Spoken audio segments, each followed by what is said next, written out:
Would you give up a throne, a career, or even your reputation for love? Some of the biggest names in history did just that, walking away from everything they had just to be with the one they loved. But was it worth it? Elizabeth Taylor and Richard Burton.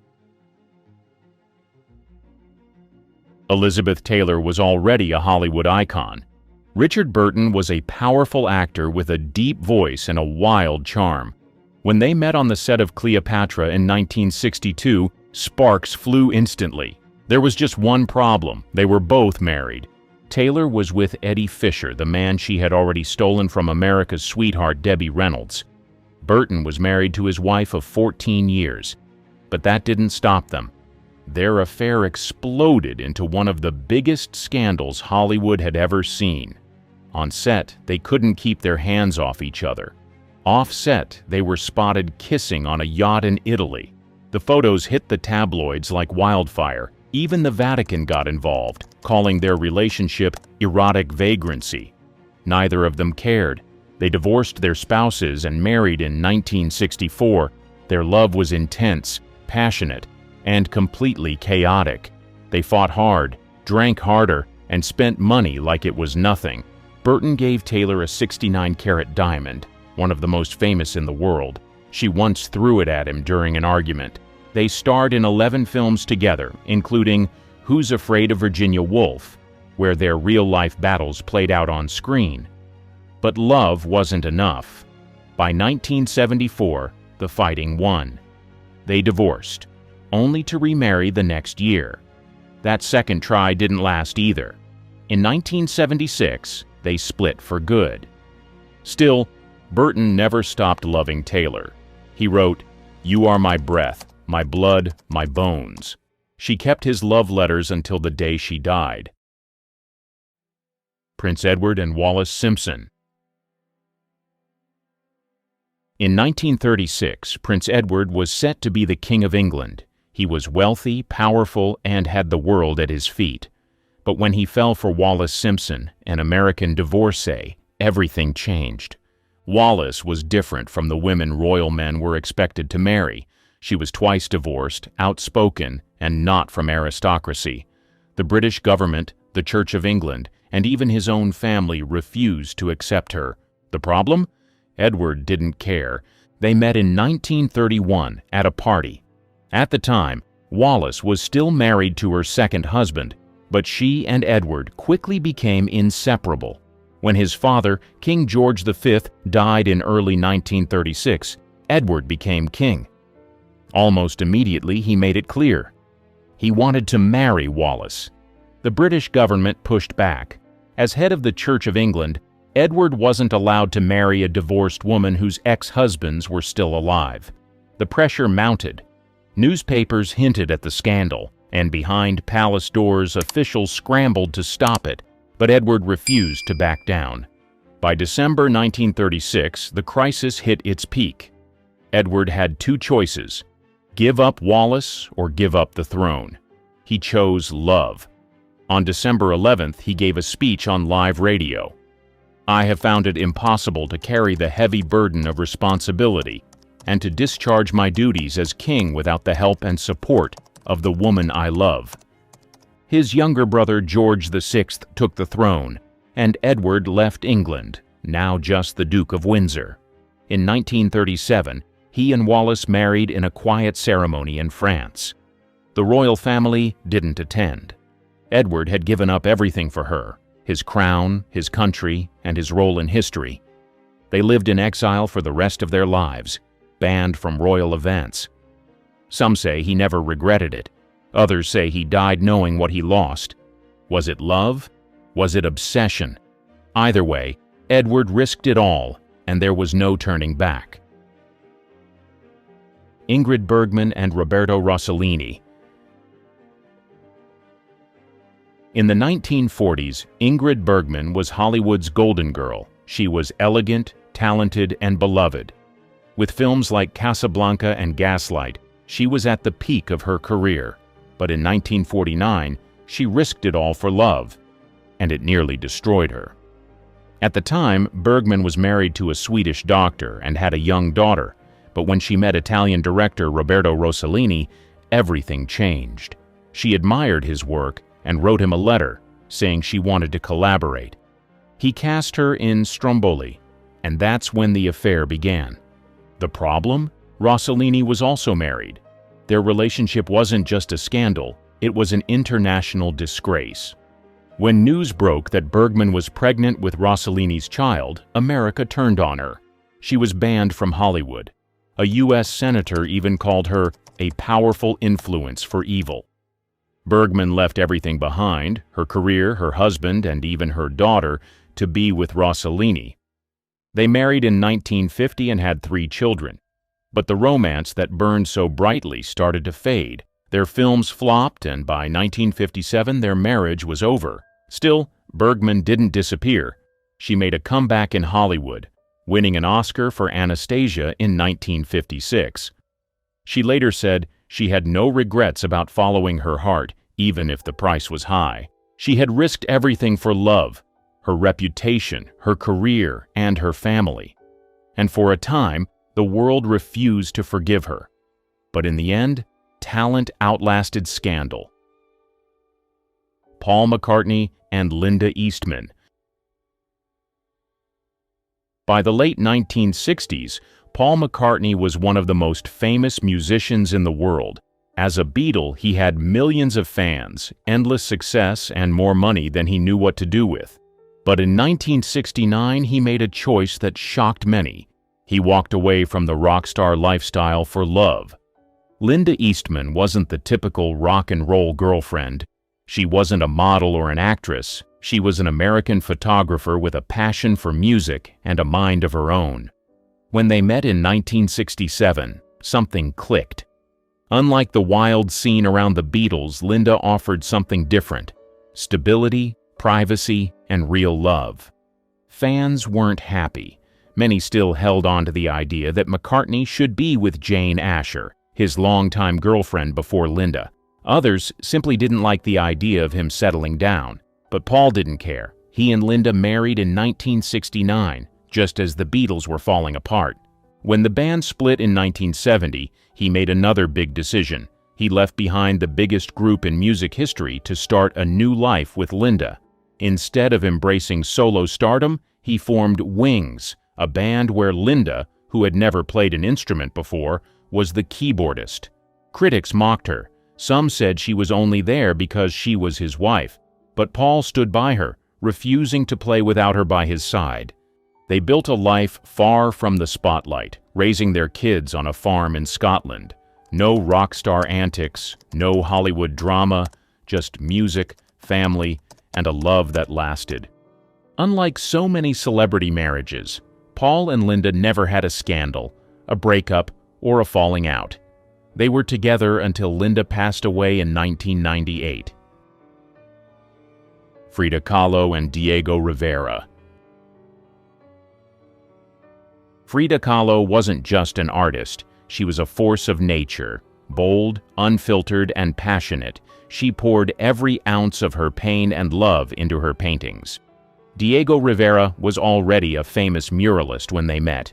He was 42, successful, and had a reputation for being unfaithful. She was 22, fiery, and determined to make her mark. They married in 1929 despite warnings from her family. Her mother called it a marriage between an elephant and a dove. Diego was large and boisterous, while Frida was small and sharp-witted. But size wasn't their biggest issue. Diego cheated constantly. He couldn't stay faithful, even to the one woman who loved him unconditionally. Frida tolerated his affairs until he had one with her own sister. That betrayal cut deeper than any before. She left him in 1939, heartbroken but not defeated. She threw herself into her art, creating some of her most powerful paintings during their separation. But somehow, love pulled them back together. A year later, they remarried under one condition: no more intimacy. Their second marriage was different. Frida accepted Diego for who he was, and he, in turn, became her biggest supporter. He never stopped womanizing. but he never stopped loving her either. Through affairs, health struggles, and political exile, their connection never faded. When Frida was bedridden, Diego built an art studio next to her room. When she lost her leg, he stayed by her side. Even when their love didn't make sense, they couldn't walk away. Frida died in 1954 at 47. Diego admitted later that losing her was the greatest sorrow of his life. He passed away 3 years later, still holding on to her memory. Johnny Depp and Winona Ryder. In 1989, Johnny Depp and Winona Ryder were Hollywood's hottest young stars. He was a rising heartthrob. She was the indie darling. When they met at a movie premiere, it wasn't just a fling, it was instant obsession. Within weeks, they were inseparable. Depp called it love at first sight and proposed just 5 months later. The media couldn't get enough. They were young, rebellious, and madly in love. Fans were convinced they were the real deal. Even their families supported them. Winona's parents, who were skeptical of Hollywood men, actually liked Johnny. But it was Depp's grand gesture that sealed their love in pop culture history. He tattooed Winona forever on his arm. If that wasn't commitment, what was? For a while, it seemed perfect. They worked together in Edward Scissorhands, where their chemistry made the film even more iconic. In interviews, Depp gushed about Winona, calling her the most important thing in his life. But behind the scenes, pressure was building. Hollywood's attention put a massive strain on their relationship. Paparazzi followed them everywhere, and rumors of Depp's partying and temper started making headlines. Meanwhile, Winona, only 19 at the time, struggled with anxiety and the demands of fame. By 1993, after 4 intense years, they called it quits. Depp was devastated. He later admitted that the breakup sent him into a downward spiral. His solution? He changed his famous tattoo from Winona Forever to Wino Forever. Winona, too, had a rough time. She later said it was the worst heartbreak of her life. Even decades later, their connection never fully faded. In 2020, Winona defended Depp in court, calling him one of the most loving and caring people she had ever met. David and Victoria Beckham. When David Beckham and Victoria Adams met in 1997, they came from 2 completely different worlds. He was a rising soccer star. She was posh spice, 1/5 of the biggest girl group on the planet. Fans loved them separately, but together, people weren't so sure. The media called it a publicity stunt. Teammates mocked Beckham, saying he was distracted. Spice Girls fans weren't thrilled either, fearing Victoria would ditch the group. But neither cared. Their love moved fast. By 1998, they were engaged. In 1999, they got married in a lavish wedding, complete with golden thrones. It was over the top, yes, but their love was real. That same year, they welcomed their first son, Brooklyn. David risked his football career by putting his personal life in the spotlight, a move most athletes avoided.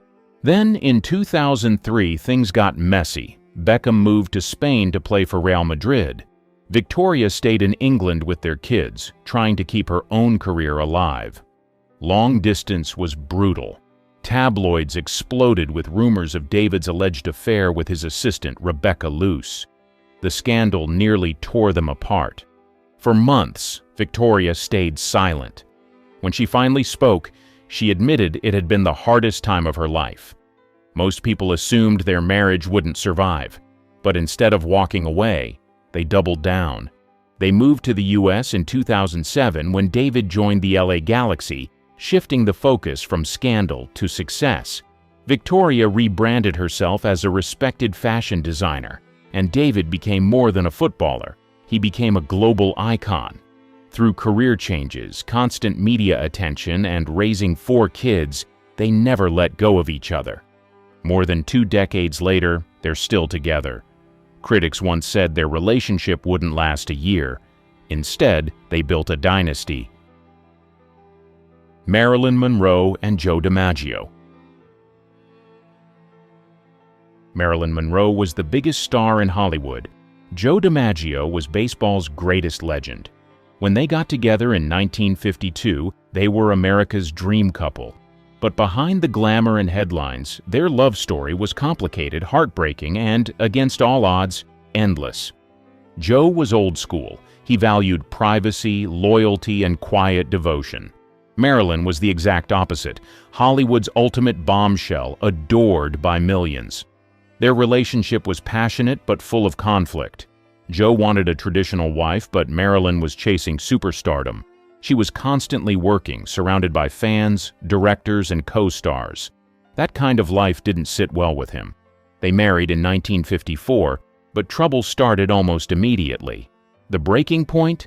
The famous subway dress scene from The 7-Year Itch. As Marilyn stood over a subway grate, her white dress flying up, a crowd of photographers cheered. Joe, watching from the sidelines, was furious. He hated that the world saw his wife as a sex symbol. They fought that night, loudly. Weeks later, Marilyn filed for divorce. By 1961, Marilyn was at her lowest. Her marriage to playwright Arthur Miller had collapsed. She was battling depression, surrounded by people who used her.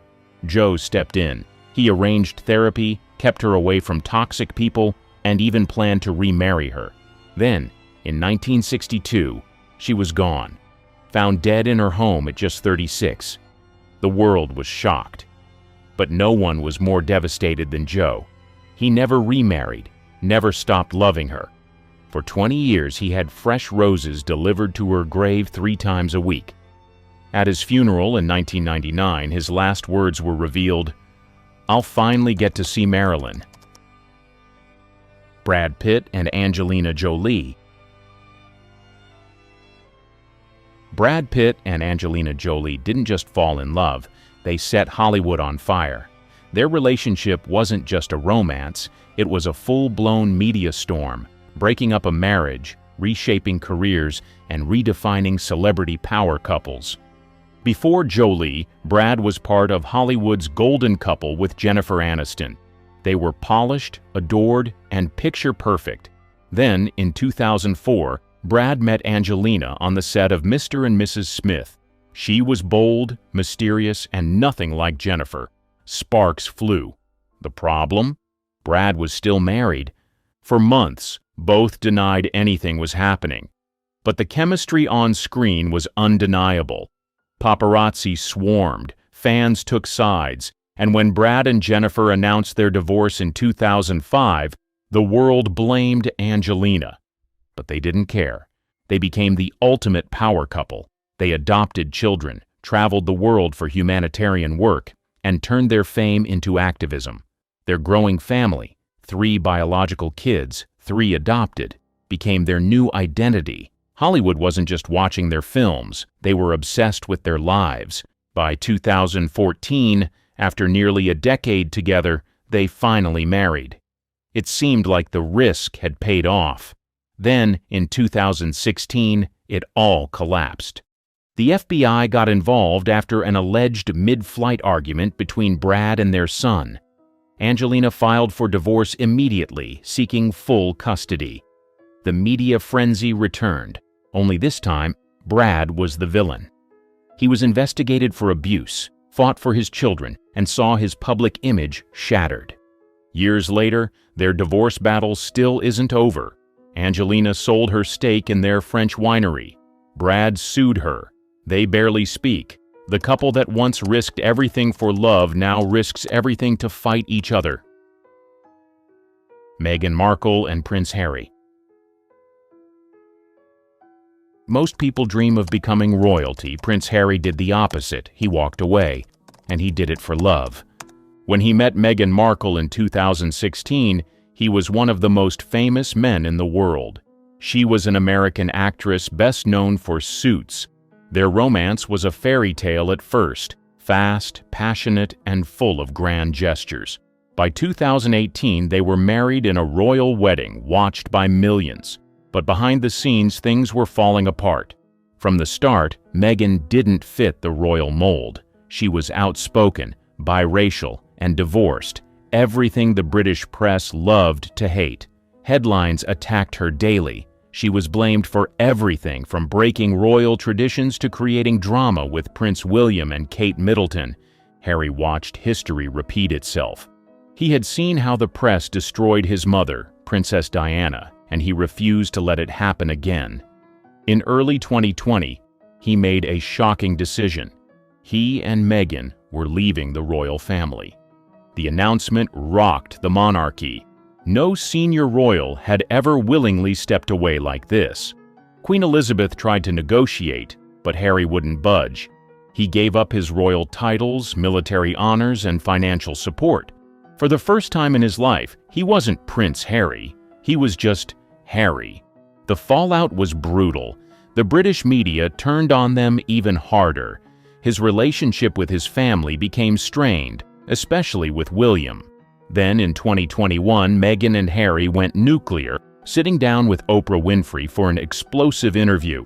They accused the palace of racism, emotional neglect, and ignoring Meghan's mental health struggles. After that, there was no turning back. They built a new life in California, signed multi-million-dollar deals with Netflix and Spotify, and started their own foundation. Meghan stepped away from acting. Harry reinvented himself outside the royal bubble. They risked everything: his royal standing, their security, even his bond with his family, and they're still dealing with the fallout. Some call it bravery, others call it betrayal. Either way, Harry and Meghan made a choice few in history ever dared: love over duty. In the puzzling world of the 1960s cinema, amidst psychedelic hues and cultural revolutions, emerged a face that would both captivate and mystify the world: Ewa Aulin. A Swedish siren whose journey from a small town to the dizzying heights of Hollywood reads like a script from the very films she starred in. It was 1968, the year that reshaped Hollywood, when Ewa Aulin, barely 18, stepped into a role that would etch her name in the annals of film history.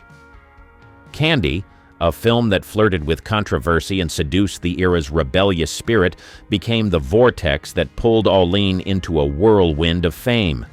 But behind the camera's adoring gaze and the bright lights of stardom lay a path less seen, filled with twists and turns that led to her sudden, almost ghost-like disappearance from the silver screen. As the world moved on, the enigma of Ewa Aulin remained. Was she a comet that burned too bright too fast? Or was there more to the story of the girl who became an icon overnight and then, just as quickly, vanished? This is a journey back in time, a search for the untold story of Ewa Aulin, the star of Candy, whose life off-screen remained shrouded in mystery. What secrets lie behind her enigmatic smile? What truths wait to be uncovered? Join us as we delve into the unseen side of a star who left more questions than answers in her wake. Unraveling Ewa Aulin. In the late 1960s, a young Swedish actress named Ewa Aulin captured the imagination of the film world. Born in 1950 in Landskrona, Sweden, Ewa's journey to stardom was as rapid as it was remarkable. With her ethereal beauty and captivating screen presence, she quickly became a symbol of the era's cinematic revolution. Ewa's early life in Sweden was far removed from the glamour of Hollywood. Growing up in a small town, she was discovered in her teens and soon found herself thrust into the limelight. Her natural talent and striking looks caught the attention of filmmakers, and it wasn't long before she was on her way to becoming an international sensation. Her rise to fame was meteoric. At just 17, Ewa won the title of Miss Teen Sweden, catapulting her into the public eye. This victory opened doors to the world of cinema, leading her to roles that would define her career. Ewa's allure wasn't just in her physical appearance, it was her ability to convey depth and emotion on screen that set her apart. However, the path to fame is often fraught with challenges. For Ewa, the sudden exposure and the pressures of the industry were overwhelming. The transition from a small-town girl to a sought-after actress in international cinema was a journey filled with excitement, but also with unforeseen difficulties. Ewa Aulin's story is not just one of fame and film. It's a tale of a young woman navigating the complexities of a rapidly changing industry. Her early roles, while not as widely known as her later work, showcased her range and potential. They were the first steps in a career that would see her become an icon of her time.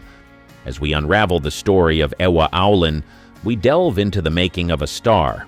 Her ascent in the film industry, marked by both dazzling highs and challenging lows, paints a picture of an era and a talent that left an indelible mark on cinema.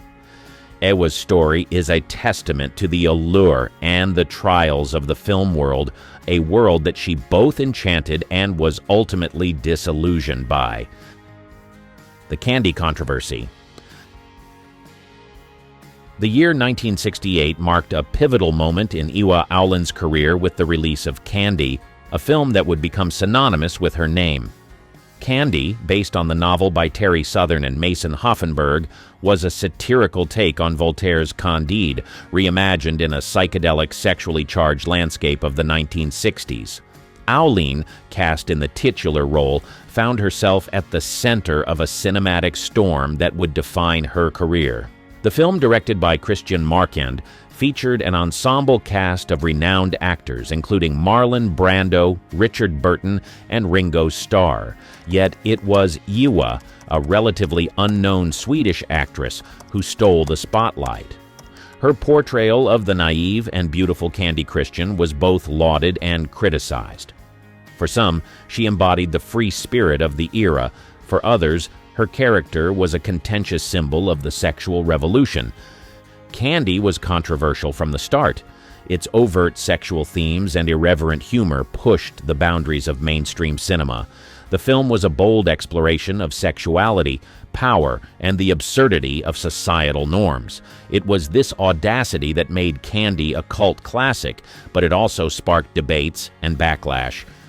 Critics were polarized, with some praising its daring approach, while others condemned it for its perceived vulgarity. For Ewa Aulin, Candy was both a blessing and a curse. The film catapulted her to international fame, making her a household name overnight. However, the controversy surrounding the film also typecast her, limiting her opportunities to showcase her range as an actress. The role of Candy Christian became a double-edged sword, offering fame but at the cost of artistic freedom. The impact of Candy on Ewa's career was profound. It opened doors to new projects and collaborations, but it also overshadowed her other work. The film's legacy, tied closely to Ewa's own, is a complex one. It stands as a testament to a bold and experimental era in cinema, but also as a reminder of the challenges faced by young actresses thrust into the spotlight. Ewa Aulin's experience with Candy reflects the broader dynamics of the film industry in the 1960s. It was a time of great change and experimentation, but also of controversy and debate. Candy remains a significant, if contentious, part of Ewa's legacy, a film that encapsulates the paradoxes of fame and artistic expression in an era that redefined cinema. Stardom's hidden shadows. Ewa Aulin's ascent to stardom, while rapid and dazzling, was not without its challenges. The glare of the spotlight often hides the less glamorous realities faced by those in the entertainment industry, and Ewa's experience was no exception. Her journey through the world of cinema during the late 1960s and early 1970s revealed the complexities and pressures that come with sudden fame, especially for a young actress. After Candy, Ewa found herself navigating a film industry that was both enamored by her charm and indifferent to her aspirations as an artist.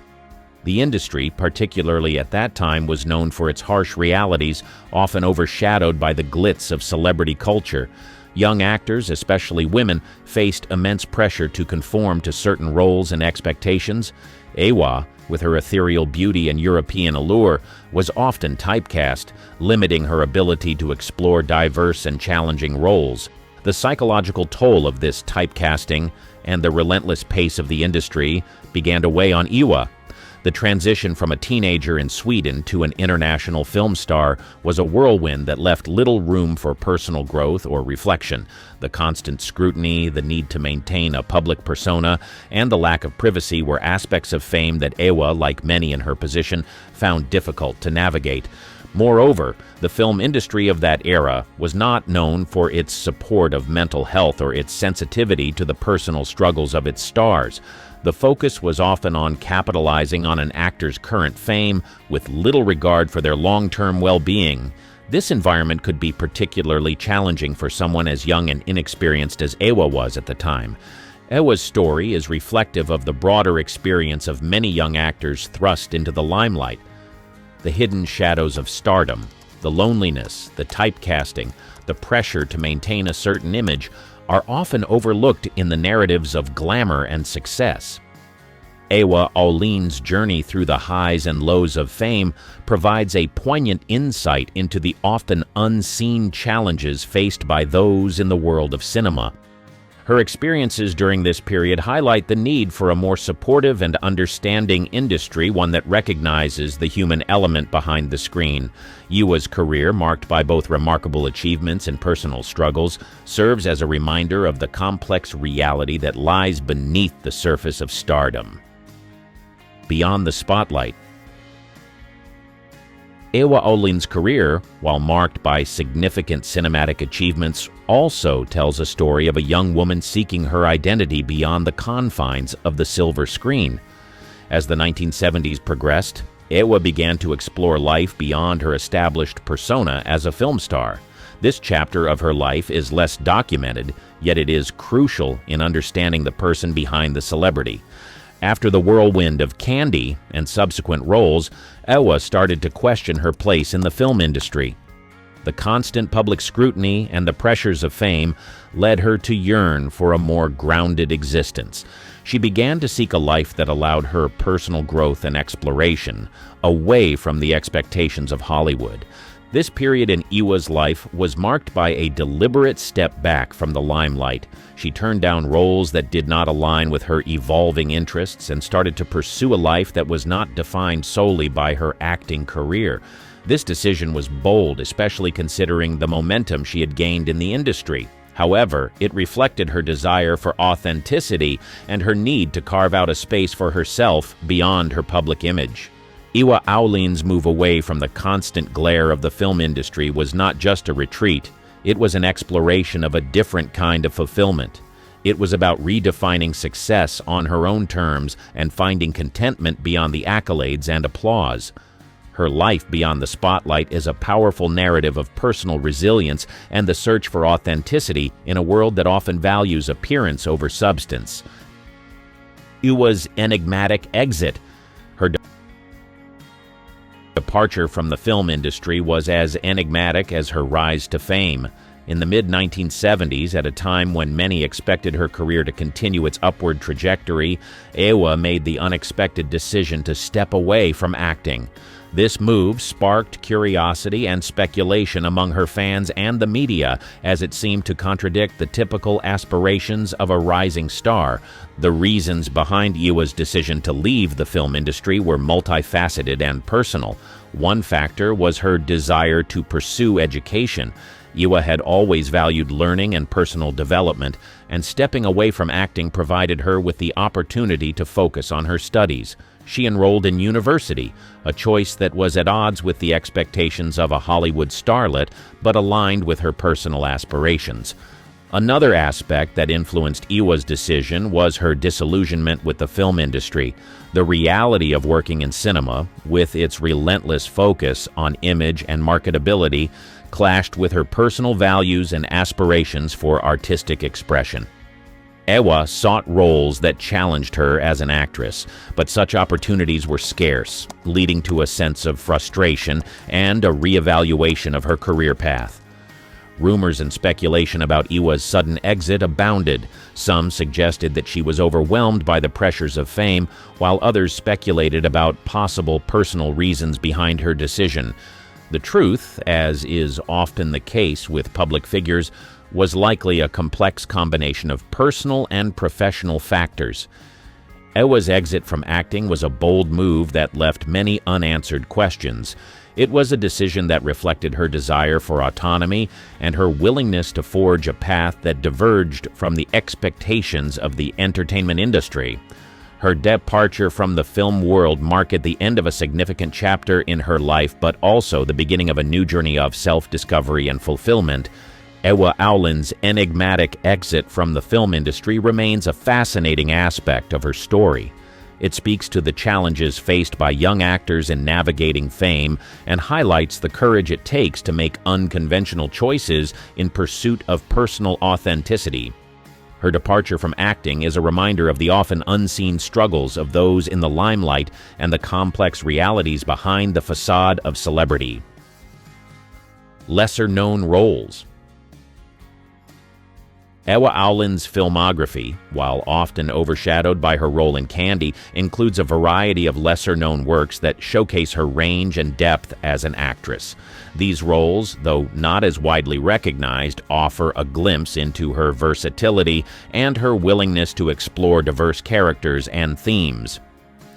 One such film is Death Laid an Egg, a unique blend of giallo and science fiction genres. In this avant-garde Italian thriller, Ewa played Gabrielle, a character entangled in a complex plot involving love, murder, and genetic engineering. Her performance in this unconventional film demonstrated her ability to adapt to challenging and unconventional roles, far removed from the innocence of Candy Christian. Another notable but less discussed role of Ewa's was in The Double Bed, a dramatic exploration of marital strife and infidelity. In this film, Ewa portrayed a young woman caught in a tumultuous relationship, showcasing her capacity to convey deep emotional turmoil and vulnerability. Her performance was a departure from her more whimsical roles, revealing a more serious and introspective side of her acting abilities. Ewa also appeared in Microscopic Liquid Subway to Oblivion, a film that delved into the dark and surreal aspects of drug addiction. Her role in this film was a stark contrast to her previous characters, as it required a portrayal of the gritty and harrowing realities of substance abuse. This role was a testament to her willingness to tackle difficult and controversial subjects, further highlighting her range as an actress. In addition to these films, Ewa took on roles in various European productions, each presenting different challenges and opportunities for artistic expression. These roles, though not as celebrated as her work in Candy, were crucial in shaping her career and artistic journey. They allowed her to experiment with different genres and character types, broadening her experience and skills as an actress. Ewa's lesser-known roles are essential in understanding her as an actress and an artist. They demonstrate her desire to push boundaries and explore the complexities of human experience through her craft. These roles also reflect the diverse opportunities and challenges she faced in the film industry, shaping her path as an actress. While these roles did not garner the same level of fame as Candy, they are integral to Ewa Aulin's legacy. They showcase a side of her talent that is often overlooked, but is equally deserving of recognition and appreciation. Her performances in these lesser-known films are a testament to her versatility and commitment to her craft, offering a more nuanced view of her abilities and contributions to cinema. The truth behind Ewa Aulin rumors. Ewa Aulin's rise to fame was accompanied by a swirl of rumors and speculations, some of which have persisted over the years. This chapter aims to shed light on these rumors, separating fact from fiction and providing a clearer picture of Ewa's life and career. One of the most persistent rumors about Ewa Aulin was that her departure from the film industry was due to a nervous breakdown. This speculation was fueled by her sudden disappearance from the public eye and the demanding nature of her early career. However, This rumor lacks substantial evidence. Wa's decision to leave acting was more about seeking personal fulfillment and education rather than a result of mental health issues. Her choice was a conscious and deliberate move towards a different path in life, driven by her own desires and aspirations. Another rumor that circulated was regarding Ewa's relationships with high-profile figures in the entertainment industry. Tabloids often linked her romantically with various co-stars and directors. While it's common for actors to be subject to such gossip, in Ewa's case, these stories were more fiction than reality. Ewa maintained a level of professionalism in her work that kept her personal and professional lives separate. Most of these rumored relationships were either exaggerated or entirely fabricated by the media. There were also rumors about Ewa being difficult to work with on set. These stories portrayed her as temperamental and demanding. However, colleagues and directors who worked with Ewa often spoke of her as a dedicated and hard-working actress. The narrative of her being a difficult star seems to be a classic case of misunderstanding and misrepresentation, a not uncommon occurrence in the film industry, especially for young actresses. Ewa's life post-Hollywood also became a subject of speculation. Rumors ranged from her living a reclusive life to her completely abandoning her past as an actress. The truth is more mundane and relatable. Ewa chose a life of normalcy, focusing on her education and family. She did not shun her past, but instead chose to not let it define her entire existence. A legacy revisited. Ewa Aulin's legacy in the film industry, though brief, left an indelible mark on the cinematic landscape of the 1960s and 70s. Her departure from acting did not diminish the impact she had made, particularly with her role in Candy. Over the years, her work, especially in this iconic film, has been revisited and re-evaluated, gaining her a new generation of admirers. Candy, once mired in controversy, has come to be appreciated for its daring approach and its commentary on the cultural and sexual revolutions of the era. Ewa's portrayal of Candy Christian, initially met with mixed reviews, is now often viewed in a different light. Critics and fans alike have come to recognize the complexity of her performance, which captured the innocence and satire inherent in the character. Beyond Candy, Ewa's other film roles, though less known, have also received attention. Films like Death Laid an Egg and The Double Bed showcase her versatility as an actress and her willingness to explore unconventional roles. These films, along with her brief but memorable career, contribute to a legacy that is both unique and intriguing. Ewa's decision to leave the film industry, once seen as abrupt and puzzling, is now often viewed as a bold and personal choice. In an era where celebrity culture often dictates one's path, Ewa's choice to prioritize her own well-being and interest is seen as a sign of strength and self-awareness. The legacy of Ewa Aulin is not just in the roles she played, but also in the narrative of her career. Her journey from a celebrated actress to a private individual pursuing education and personal growth is a story that resonates with many. It speaks to the universal themes of self-discovery, the search for authenticity, and the courage to follow one's own path. As time passes, Ewa Aulin's contribution to cinema continues to be appreciated by film enthusiasts and scholars. Her work remains a testament to a time of experimentation and change in the film industry, and her story is a reminder of the human aspect behind the glamour of the silver screen.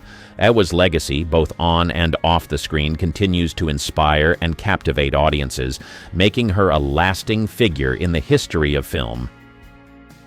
Ewa today, the untold story. After leaving the film industry, Ewa chose a life away from the limelight, focusing on personal pursuits and a quieter existence. This shift has led to much curiosity about her current life and activities. Ewa's decision to step back from public life was a deliberate one, reflecting her desire for normalcy and privacy. Unlike many former celebrities who maintain a public presence, Ewa has largely stayed out of the media and public discourse. This choice has naturally led to speculation and interest in her current whereabouts and activities. Despite her withdrawal from public life, Ewa occasionally resurfaces in media reports or interviews, providing glimpses into her life after fame. These rare appearances have revealed that she pursued education and focused on family life, embracing roles far removed from her former celebrity status.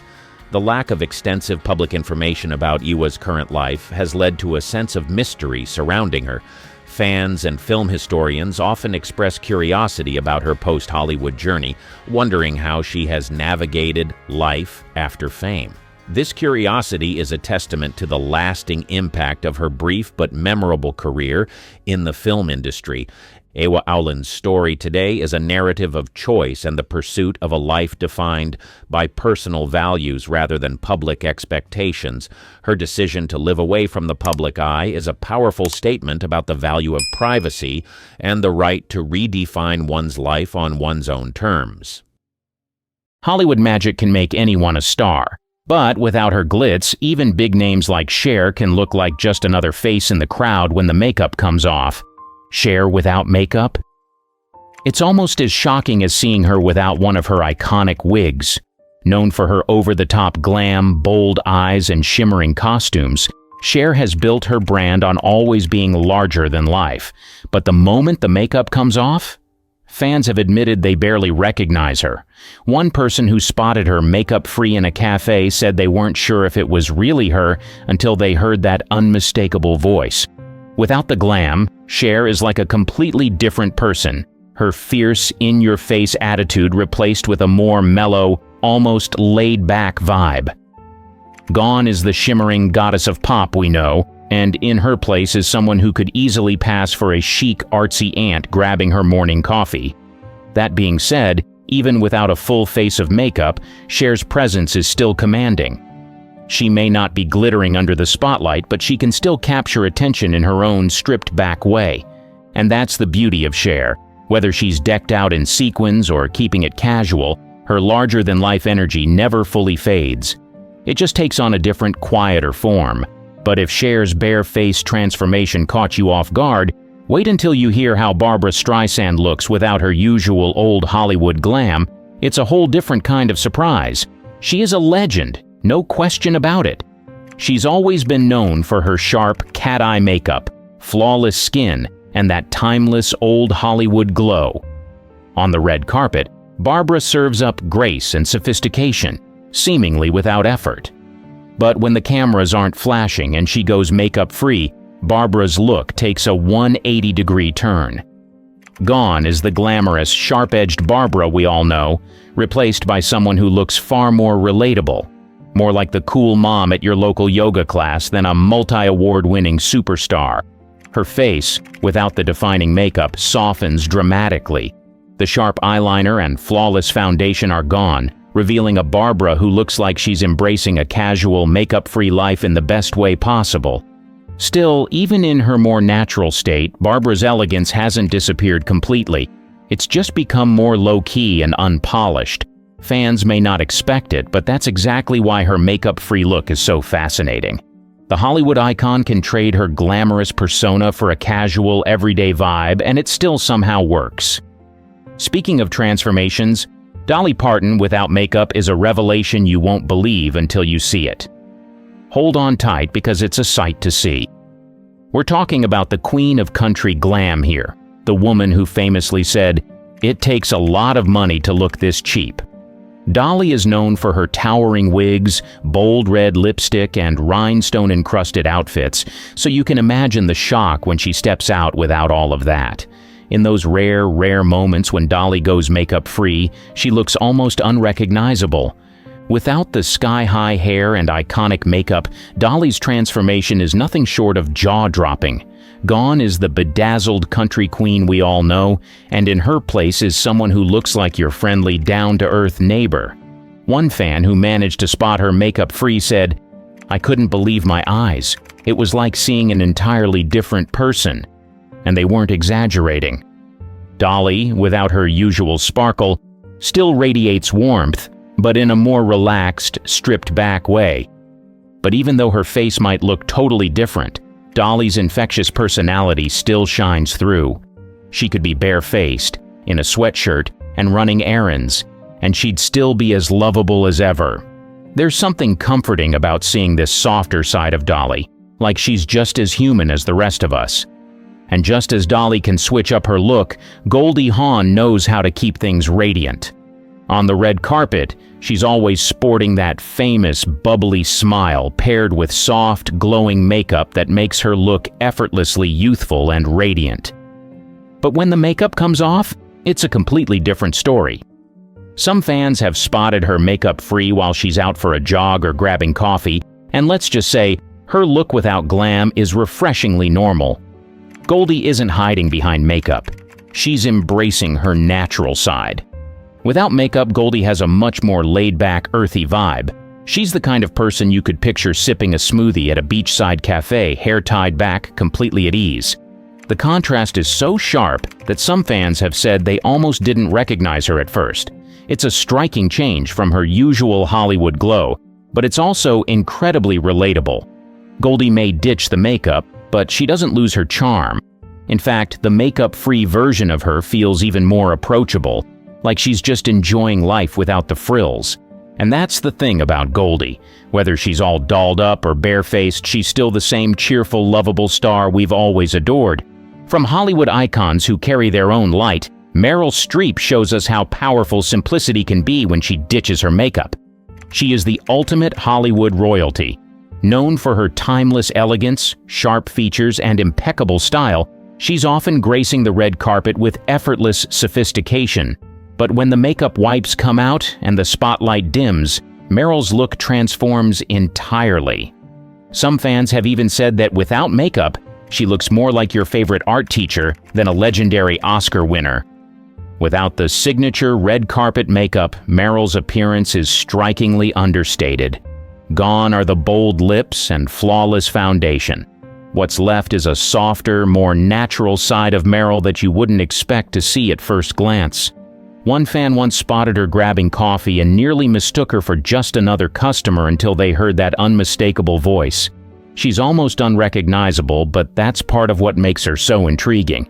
Despite the lack of Hollywood glam, Meryl's presence is still undeniable. Whether she's dolled up in couture or casually barefaced, she carries herself with a quiet confidence that never fades. And let's be honest, Meryl could wear a potato sack and still look like the queen she is. Shifting from an understated look, Susan Sarandon knows how to embrace her natural beauty with equal confidence, showing that age is just a number. She has long been the epitome of fierce red carpet fashion. With her sharp cheekbones, bold eyes, and commanding style, she knows how to make an entrance.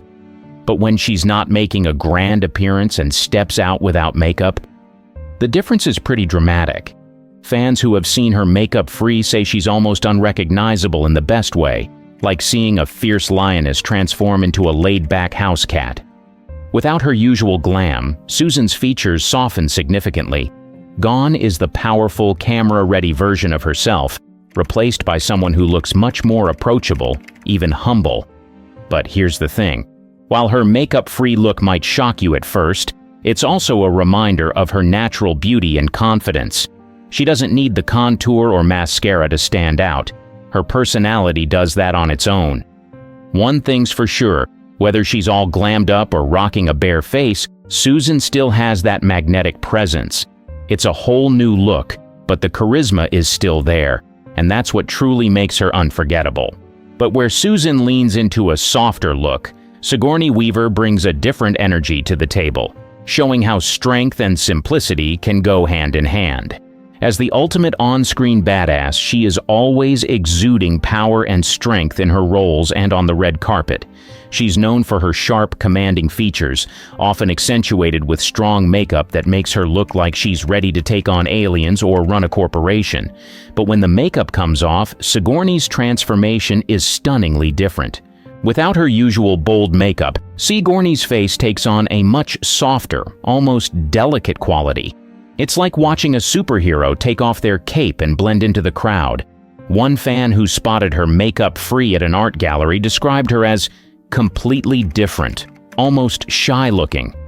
Without the strong contour and dramatic eyeliner, Sigourney looks like someone you'd sit next to on the subway, not the fierce icon we know her as. But don't be fooled. Just because she's not wearing makeup doesn't mean she's lost that strength. Even without the Hollywood magic, Sigourney carries herself with the same quiet confidence that has defined her career. The transformation may be unexpected, but the power behind it remains. Blended with power and simplicity, Michelle Pfeiffer's makeup-free look takes us in yet another direction, one that's all about timeless elegance. Her beauty has long been considered timeless, and for good reason. On the red carpet, she's the picture of perfection, with flawless makeup, glowing skin, and a grace that feels almost ethereal. But when Michelle goes makeup-free, she reveals a side of herself that's much more relatable, one that's softer and more down-to-earth.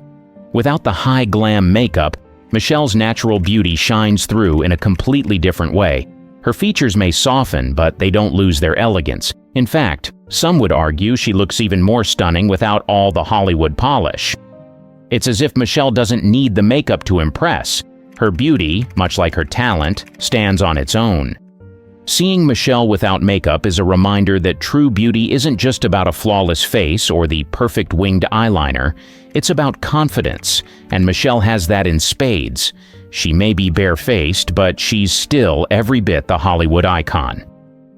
From Michelle's timeless sophistication, we shift to Halle Berry, whose fresh-faced look takes natural beauty to a whole new level. Halle Berry has always been a symbol of effortless beauty.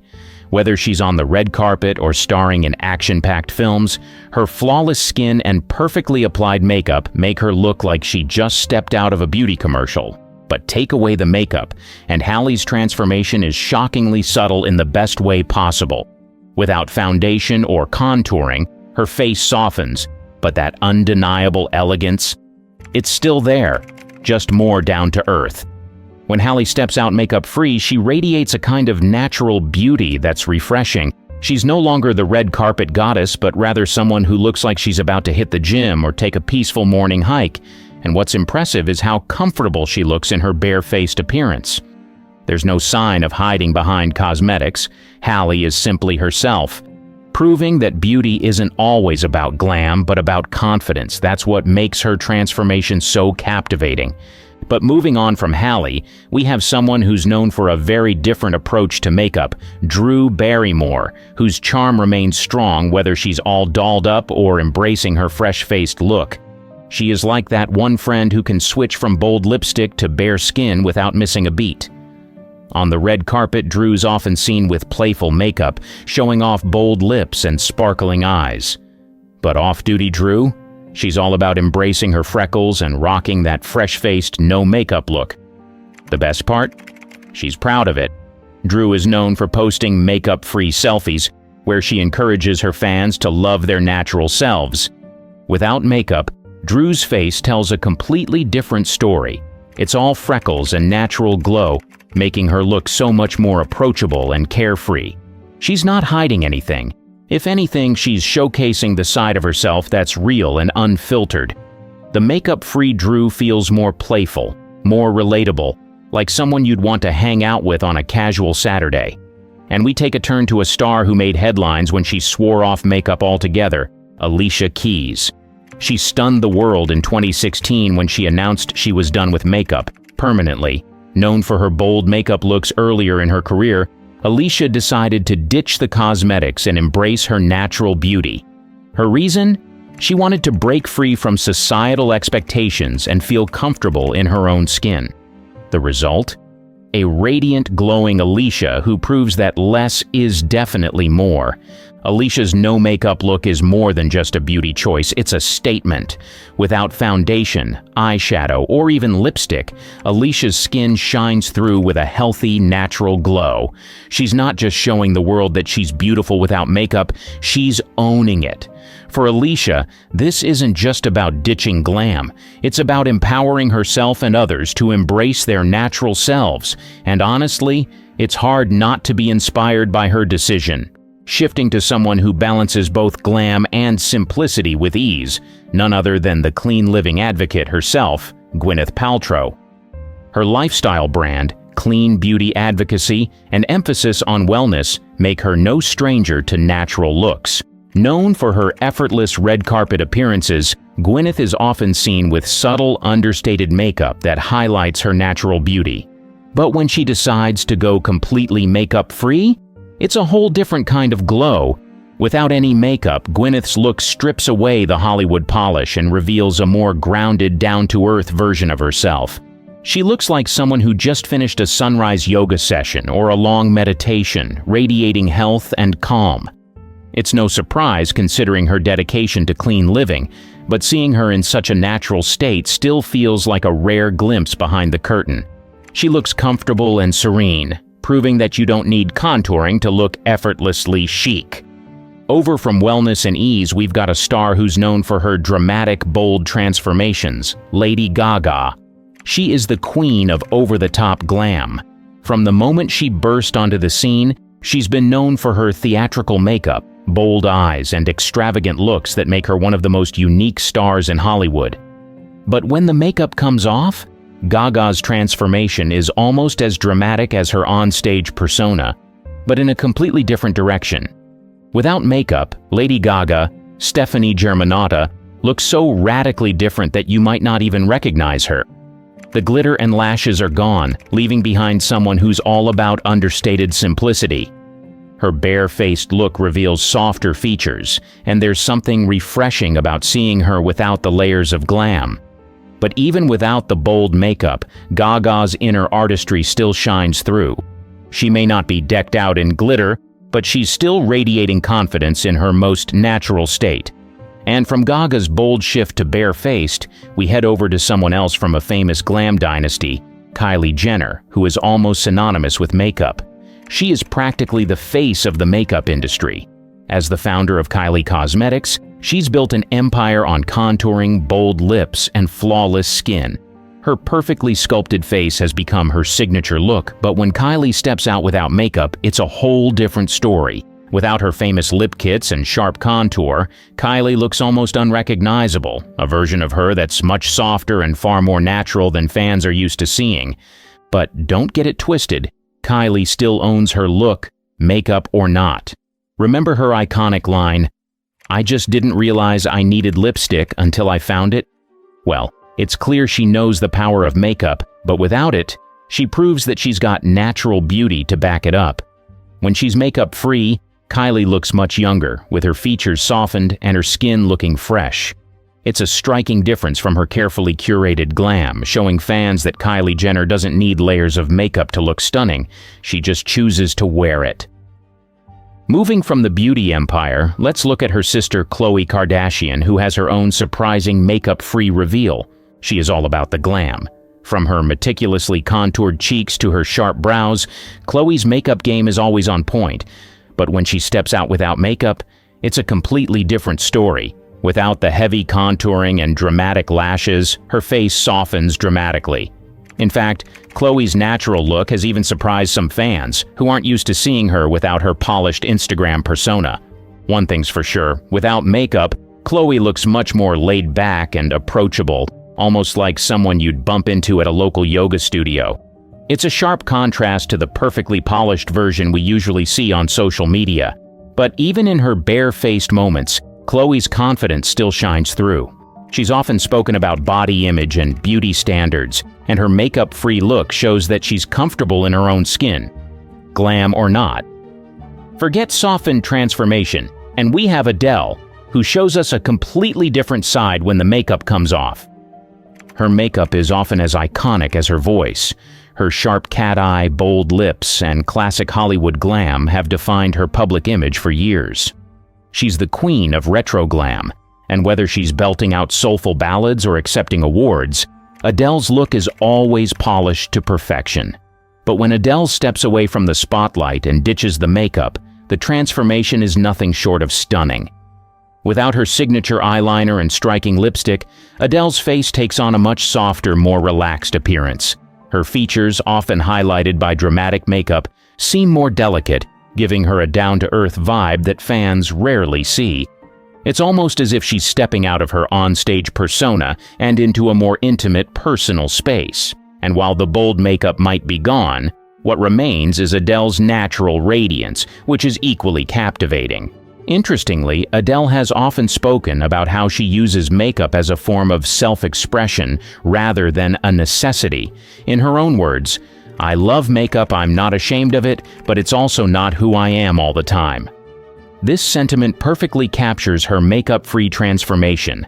It's not about hiding, but about revealing a different side of herself. Seeing Adele without her iconic glam feels like catching a glimpse of the real person behind the superstar, proving that even the most glamorous artists can embrace their natural beauty with confidence. As surprising as Adele's transformation might be, Ariana Grande's no-makeup look is an eye-opener in its own right. She is iconic for her high ponytail, cat-eye eyeliner, and flawlessly contoured makeup. It's a look that has become synonymous with her image, but when she ditches the makeup, fans can hardly believe it's the same person. Gone are the bold liner and sharp cheekbones, and in their place is a much softer, almost girl-next-door version of Ariana.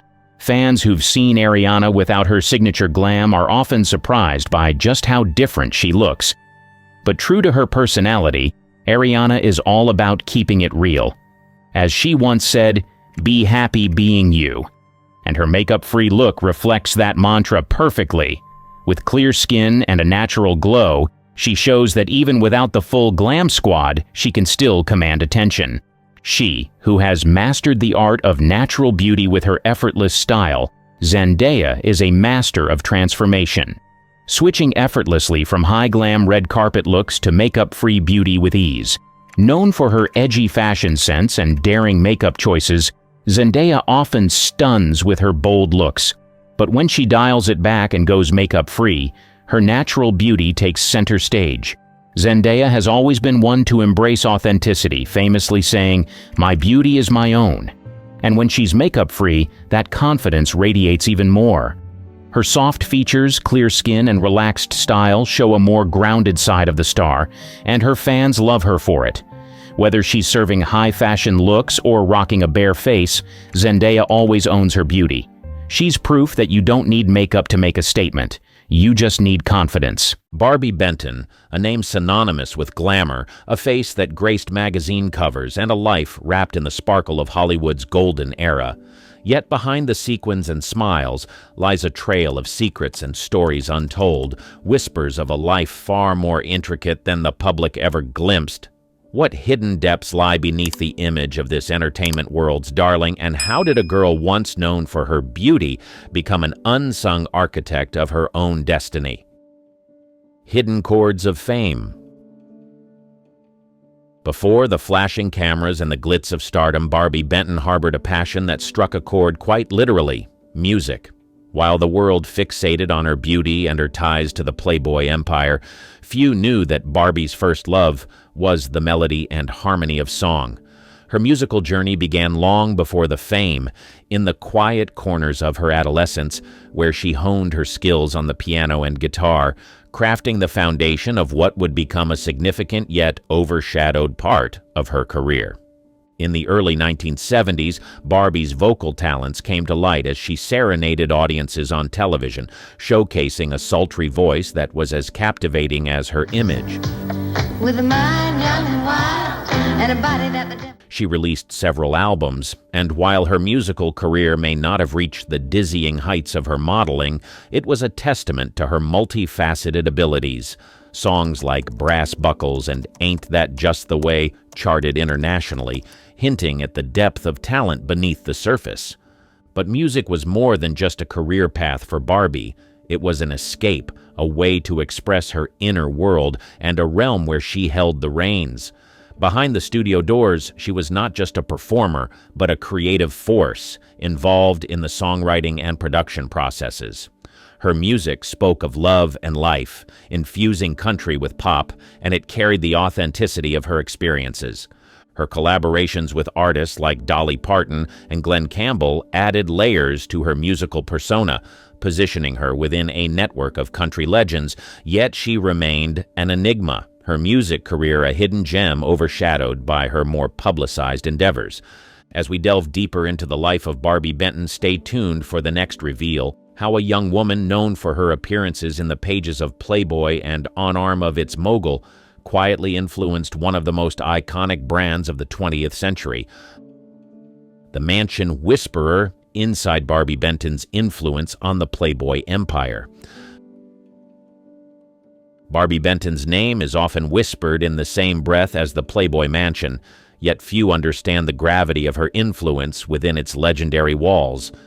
Beyond her public persona as Hugh Hefner's paramour, Benton was a key figure in shaping the cultural and physical landscape of the Playboy empire.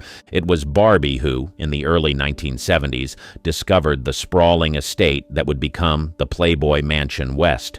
Her keen eye for design and architecture played a crucial role in its transformation into a symbol of luxury and hedonism.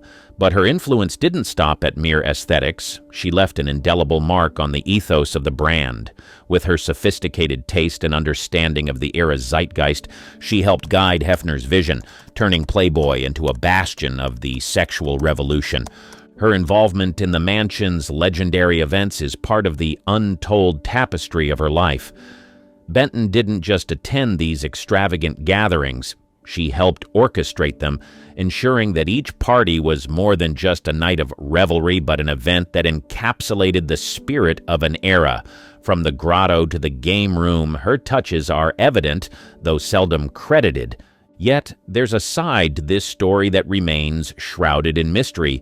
While the world saw the mansion as a pleasure palace, for Barbie, it was a complex network of relationships and power dynamics. Her time there was a balancing act of personal and public life, one that required a deep understanding of the intricacies of fame, fortune, and influence. Screen Siren Stories: Barbie Benton's Ventures Beyond the Velvet Rope. Barbie Benton's acting career is a patchwork of roles that offer a glimpse into her versatility as a performer. In 1970, she stepped onto the acting stage, not as Hugh Hefner's girlfriend, but as a fresh face on Hee Haw, where her comedic aptitude quickly became apparent. Barbie's ability to light up the room with her humor and charm marked the beginning of her journey as an actress, not just a model. Her transition to the screen included appearances on popular shows like The Love Boat in 1977 and Fantasy Island in 1981, where she showcased her adaptability and dramatic flair. Each character she portrayed was a deliberate step away from her Playboy image, a testament to her pursuit of diversity and challenging roles. In Hospital Massacre, 1982, Benton tackled a rare leading role, navigating the horror genre with a performance that highlighted her range beyond the expectations set by her modeling career. Despite her efforts, the roles offered to Barbie often reflected the industry's typecasting, an obstacle she met with resilience, selecting parts that allowed her to explore different facets of her talent. For instance, in the series Sugar Time, 1977-1978, her portrayal of a woman leading an all-female band in a male-dominated industry mirrored her own struggles within Hollywood. Throughout the 1970s and early 1980s, Barbie built a filmography that, while not headlining box office charts, was marked by her commitment to her craft. She didn't merely play roles, she sought to embody the characters with authenticity and passion, often contributing to the creative process behind the scenes. Barbie Benton's career in acting might not have eclipsed her Playboy fame, but it was filled with performances that spoke to her dedication as an actress. As we move forward in our exploration, we'll peel back the curtain on Barbie's personal life, her romances, and the heartaches that played out when the studio lights dimmed. Stay tuned as we delve into the real-life love stories of Barbie Benton, revealing the heart behind the public persona. Love Life Unscripted: The Romances and Heartbreaks Off the Camera. Barbie Benton's love life, while often a subject of public fascination due to her high-profile relationship with Hugh Hefner, encompasses more than the walls of the Playboy Mansion. Her romances have been as multifaceted as her career, marked by moments both tender and turbulent. Her long-standing relationship with Hefner began in 1969, when Benton was only 19 and he was 42. This relationship unfolded in the public eye, with Barbie often regarded as Hefner's most significant partner during the 1970s. However, less is known about her life after their breakup in 1976, a period when Barbie sought to forge her identity separate from the Playboy brand. In the years that followed, Barbie's heart would venture into new territories. She found love with real estate developer George Grado in 1979. Their relationship blossomed away from the cameras, and they married in 1979. This marked a shift for Benton, who had been a fixture in the limelight, as she began to embrace a more private existence, focusing on family and personal fulfillment. Their union was characterized by a strong bond and shared values, with the couple welcoming 2 children. Unlike her time with Hefner, her life with Grado was marked by a desire for normalcy and privacy, a stark contrast to the glitzy image many associated with her. Barbie's romantic life is a narrative of contrasts, from a public figure in a glamorous world to a woman seeking the quietude of a private life. Her journey through love reflects the complexities of a life lived in the spotlight and the pursuit of personal happiness beyond it. A fashion icon's blueprint, Barbie Benton's secret style influence. Barbie Benton's impact on fashion during the 1970s and 1980s was profound, yet her contributions have often been overshadowed by her association with Playboy. Benton wasn't just a model who wore the clothes given to her. She was an arbiter of style, influencing trends and inspiring designers. Her unique fashion sense was a blend of sophistication and sensuality, a hallmark of the era's glamorous aesthetic. During her heyday, Benton's appearances were not just photo ops. They were fashion statements that captured the zeitgeist of the times. Her penchant for bold prints, bell-bottoms, and the iconic bunny costume played a role in setting the fashion agenda. She embraced and often contributed to the design of her own ensembles, bringing an authenticity to her style that resonated with the public. Barbie's influence extended beyond the camera lens. She was a fixture in the front rows of fashion shows and a muse to designers who valued her feedback and vision. In a time when fashion was becoming more expressive and personal, Barbie Benton was at the forefront, pushing boundaries and setting trends. Her legacy in fashion is a narrative interwoven with her public persona, yet it stands on its own as a testament to her innate understanding of style and her ability to forecast trends. As we explore Benton's life further, her fashion legacy is a reminder that she was not just a face in a magazine, but a creator of style that has left a lasting impression. Beyond the glitz, philanthropy, and life after the limelight. After stepping back from the glare of Hollywood's spotlight, Barbie Benton channeled her energy into philanthropy, a chapter of her life that speaks volumes about her character. Behind the glamorous facade that the public was accustomed to lay a compassionate heart and a commitment to giving back. In the quiet of her post-fame life, Benton dedicated herself to numerous charitable causes, often away from the media's eye.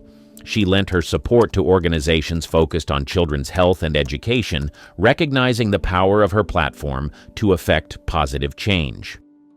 With her characteristic grace, she attended fundraisers, donated to worthy causes, and volunteered her time, all without fanfare. One of her notable contributions was to the music therapy program at the UCLA Mattel Children's Hospital. Understanding the healing power of music, Barbie helped fund programs that brought comfort and joy to sick children. Her involvement went beyond mere donations. She was hands-on, often seen participating in hospital events and even singing for the children, bringing smiles to their faces during difficult times. Barbie's philanthropic efforts also extended to environmental causes. Passionate about wildlife and conservation, she supported initiatives that protected endangered species and promoted sustainable living. Her home became a reflection of this passion, with an emphasis on eco-friendly design and living practices. The narrative of Barbie Benton's philanthropic work is a sharp contrast to the glittering life she once led. It reveals a depth of character and a desire to contribute to the world in a meaningful way. As we delve deeper into her life story, we uncover a woman whose beauty is matched by her generosity and whose influence extends far beyond what the public has seen. Private melodies, the personal life, Barbie shielded from the world.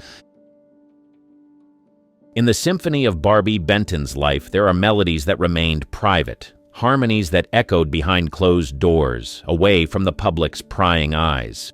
Despite her high-profile relationships and her image as a glamorous starlet, Benton fiercely protected her personal life, cherishing the quiet moments that fame couldn't infiltrate. Barbie's personal life has always been layered and complex, defined by more than her celebrity status. Her romance with real estate developer George Gradeau, whom she married in 1979, was a testament to her desire for a stable and nurturing home life. Their relationship was built on mutual respect and love, a sanctuary from the unpredictability of show business. Together, they raised 2 children, Alexander and Ariana, in a household where privacy was paramount, and the entertainment industry was just a backdrop. The Benton-Gradeau family life was idyllic in many ways, set against the beauty of their homes in Los Angeles and Aspen. Barbie created a world for her family that was rooted in normalcy and shielded from the tabloid culture.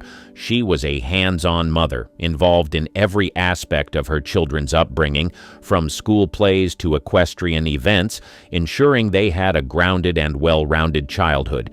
Even as her children grew and the demands of motherhood evolved, Barbie maintained her protective stance, keeping her family life discreet and out of the limelight. Her commitment to her family's privacy was unwavering, a reflection of her values and her understanding of the importance of a life beyond the reach of fame. In a world where celebrities' personal lives are often on full display, Barbie Benton chose a different path. She crafted a personal narrative that was hers to hold, a melody of private moments that formed the true soundtrack of her life. Architect of Dreams, exploring Benton's hidden passion for design.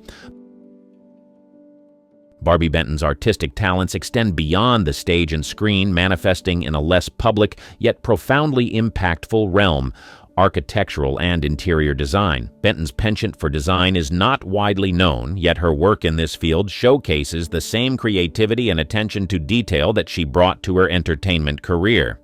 In the 1970s, Benton began expressing her vision through the design of her own homes. She worked closely with architects and designers, meticulously planning every inch of space, choosing materials, and overseeing construction. Her homes were not mere dwellings, but expressions of her aesthetic, an embodiment of her personal style and sensibility. One of Benton's most ambitious projects was the construction of her house in Aspen, Colorado. It was here that her skills flourished, culminating in a home that was both a retreat and a masterpiece. The residence, which she shared with her husband George Gradeau, reflected her love for rustic elegance and her affinity for natural materials. It became a harmonious blend of luxury and comfort, nestled in the picturesque landscape of the Rocky Mountains.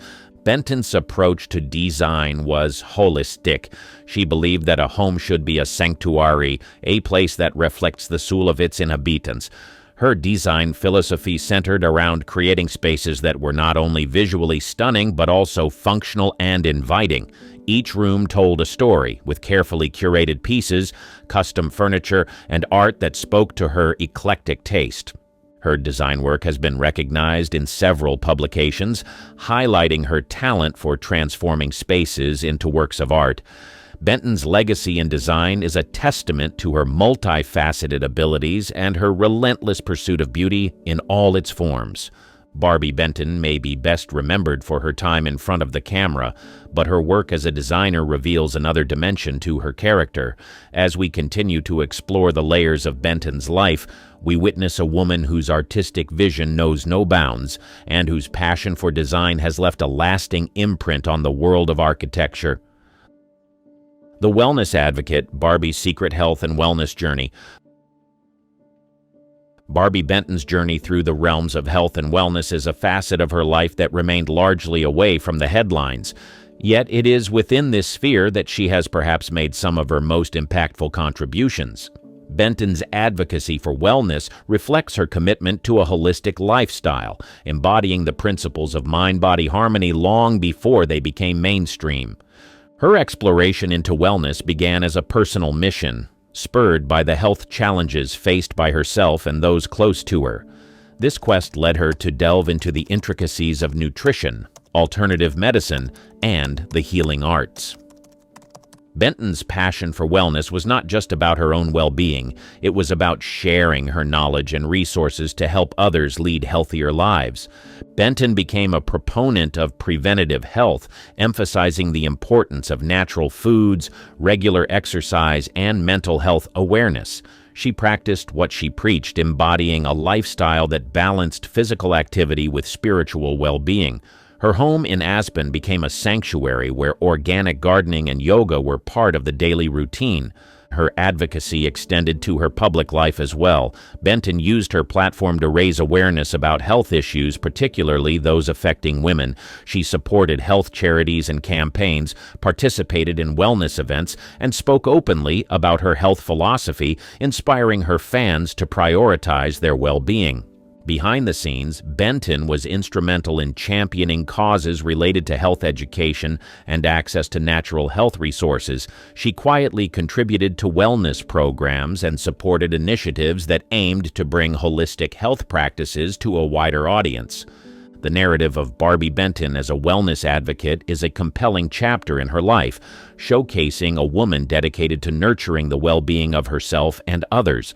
Her holistic approach and dedication to wellness have been a constant thread throughout her life, influencing those around her and contributing to the wider dialogue on health.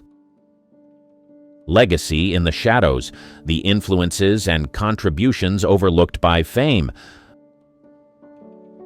Barbie Benton's legacy is one that resounds with quiet influence and subtle impact, much of which has been overshadowed by the more glamorous aspects of her fame. Her multifaceted career and personal interests have left an indelible mark not only on the entertainment industry but also on the many lives she has touched through her lesser-known endeavors. Throughout her time in the public eye, Benton has been a muse and a trendsetter, but her behind-the-scenes roles as a philanthropist, designer, and wellness advocate speak to a deeper contribution. Her influence extends into the realms of environmental conservation, health education, and the arts, areas where her input and support have often gone unrecognized. Her philanthropic efforts, particularly those directed towards environmental causes and children's health and education, reveal a compassionate spirit committed to making a tangible difference. Benton's advocacy for sustainable living and her hands-on approach to supporting various charities demonstrate her dedication to leaving a positive legacy beyond her celebrity status. Moreover, Benton's contributions to design and architecture show a visionary mind at work, one that has shaped physical spaces with the same creativity she once brought to the stage. Her unique aesthetic and passion for creating environments that nurture the soul have inspired many to view their living spaces as sanctuaries for wellness and expression. As a wellness advocate, Barbie has been ahead of her time, championing holistic health practices and mental well-being before they became part of the cultural lexicon.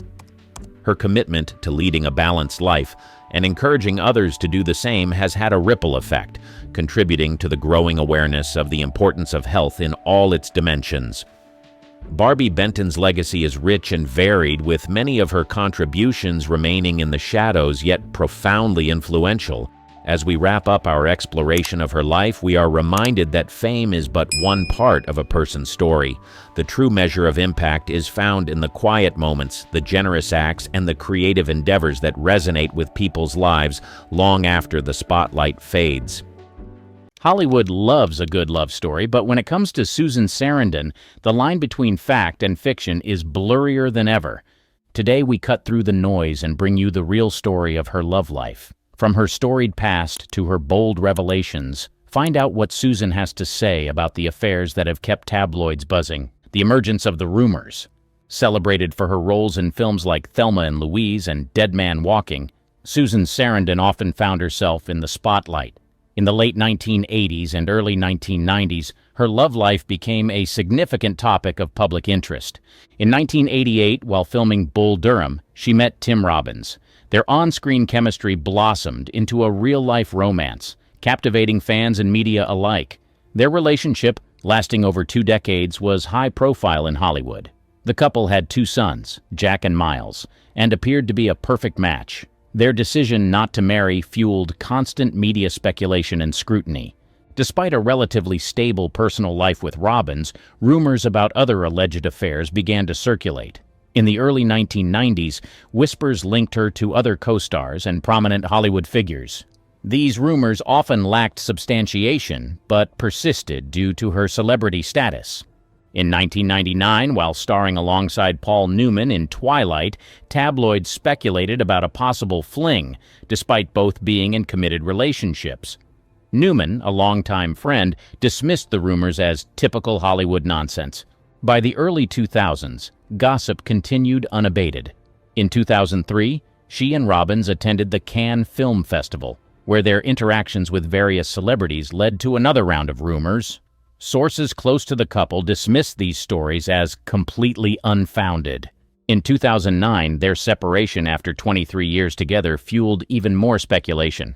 The media buzzed with theories about the reasons behind the split, many suggesting infidelity. Both Sarandon and Robbins maintained a dignified silence amid the media storm.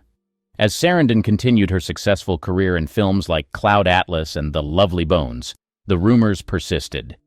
A new wave of gossip arose in 2010 when she began working with Jonathan Bricklin on the ping pong club, Spin. Their close professional relationship led to further speculation about a romantic involvement. Despite the constant rumors, she rarely addressed them publicly. In a 2012 interview with AARP, she commented on her relationship with Robbins, stating, "We were together for a really long time.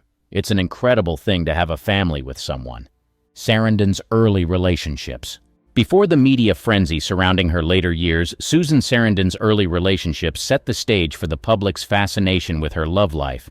Born Susan Abigail Tomlin, she married actor Chris Sarandon in 1967. They met at the Catholic University of America, where both were studying drama.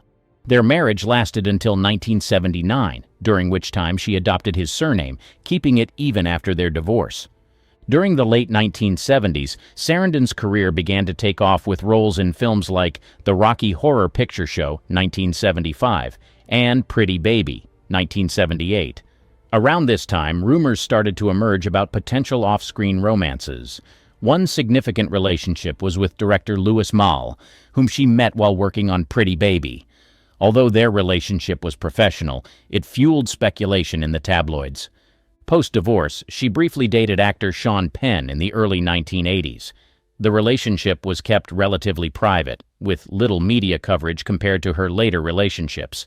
However, the intrigue surrounding her personal life was already beginning to build. In 1983, she starred in The Hunger, a film that paired her with David Bowie. Their on-screen chemistry sparked rumors of an off-screen romance. These rumors were largely unfounded, as she later clarified in interviews that their relationship was strictly professional and respectful. Her next notable relationship was with Italian filmmaker Franco Amuri, with whom she had a daughter, Ava Amuri, in 1985. This relationship was marked by mutual respect and collaboration, with Amuri directing Sarandon in the film Quiet Chaos, 1988. The couple's decision to co-parent amicably after their separation set a positive example in Hollywood. Despite the end of her marriage and various relationships, Sarandon's career continued to flourish. She earned critical acclaim and an Oscar nomination for her role in Atlantic City, 1980, followed by standout performances in The Witches of Eastwick, 1987, and Bull Durham, 1988. These successes solidified her status as a leading actress in Hollywood and kept her in the public eye. Throughout these years, Sarandon's personal life remained a topic of interest. Her decision to keep her surname post-divorce was seen as a symbol of her independence and strength. Her ability to balance a successful career with motherhood also earned her admiration. In a 1995 interview with the New York Times, she reflected on her early years and relationships, saying, "Each relationship taught me something valuable about myself and my journey. I have no regrets." This perspective highlighted her resilience and growth, which resonated with many of her fans. the iconic romance with Tim Robbins. In 1988, Susan Sarandon's life took a pivotal turn when she met Tim Robbins on the set of Bull Durham. Their chemistry was undeniable, both on and off screen, and it wasn't long before their relationship became a focal point for Hollywood gossip. Their romance was considered unconventional, primarily due to the 12-year age difference, but that did not deter them. Instead, their relationship flourished in the public eye, creating a power couple dynamic that was rare in Hollywood. The media's fascination with their relationship was fueled by their decision to live together and raise a family without getting married. In 1989, their first son, Jack Henry Robbins, was born. This joyous occasion was covered extensively by the press, with many applauding their decision to start a family despite not being legally wed. 3 years later, they welcomed their second son, Miles Guthrie Robbins, further solidifying their partnership. Throughout the 1990s, Sarandon and Robbins were frequently seen at industry events, award shows, and political rallies, often using their platform to advocate for social and political causes. They collaborated on several projects, including the critically acclaimed film Dead Man Walking in 1995, which Robbins directed and for which Sarandon won the Academy Award for Best Actress. Their professional collaboration was as celebrated as their personal relationship, making them one of Hollywood's most influential couples. Despite their high-profile status, they managed to keep their private life relatively shielded from the public. However, rumors about their relationship were inevitable. Stories of alleged affairs and disagreements surfaced from time to time, but they often addressed these with humor and dismissiveness. In a 1999 interview with The Guardian, Sarandon joked about the rumors, saying, "It's always amusing to read about your own affairs in the paper." The couple's commitment to each other was evident in their shared projects and public appearances. However, in 2009, after 23 years together, they announced their separation. The news came as a shock to many, sparking a wave of speculation about the reasons behind the split. The media speculated extensively, with many attributing the breakup to various unsubstantiated rumors of infidelity and growing apart. In the aftermath, both maintained a dignified silence, focusing on their careers and children. In a 2010 interview with The Telegraph, Sarandon reflected on their time together, stating, "It's been a journey. I think we both decided that it was time to move on and grow in different directions." The stirring speculation, Jonathan Bricklin. In 2010, Susan Sarandon's life took another interesting turn when she became involved in a new business venture. She co-founded Spin, a chain of ping-pong clubs, with Jonathan Bricklin and other partners. Bricklin, significantly younger than her, soon became the center of new speculation about her love life. Their professional relationship quickly turned into a close personal bond, leading to rampant rumors about a romantic involvement. At the time, Bricklin was in his early 30s, making the age difference a hot topic for tabloids. The media eagerly pounced on their public appearances and business interactions, often insinuating more than just a friendship and business partnership. Bricklin himself was not a typical Hollywood figure. The son of Malcolm Bricklin, an entrepreneur famous for bringing Subaru to America, Jonathan had a different background than most of her previous partners. This difference added another layer of intrigue to their relationship. Despite the constant media attention, both Sarandon and Bricklin were reluctant to label their relationship, often avoiding direct answers when asked by reporters.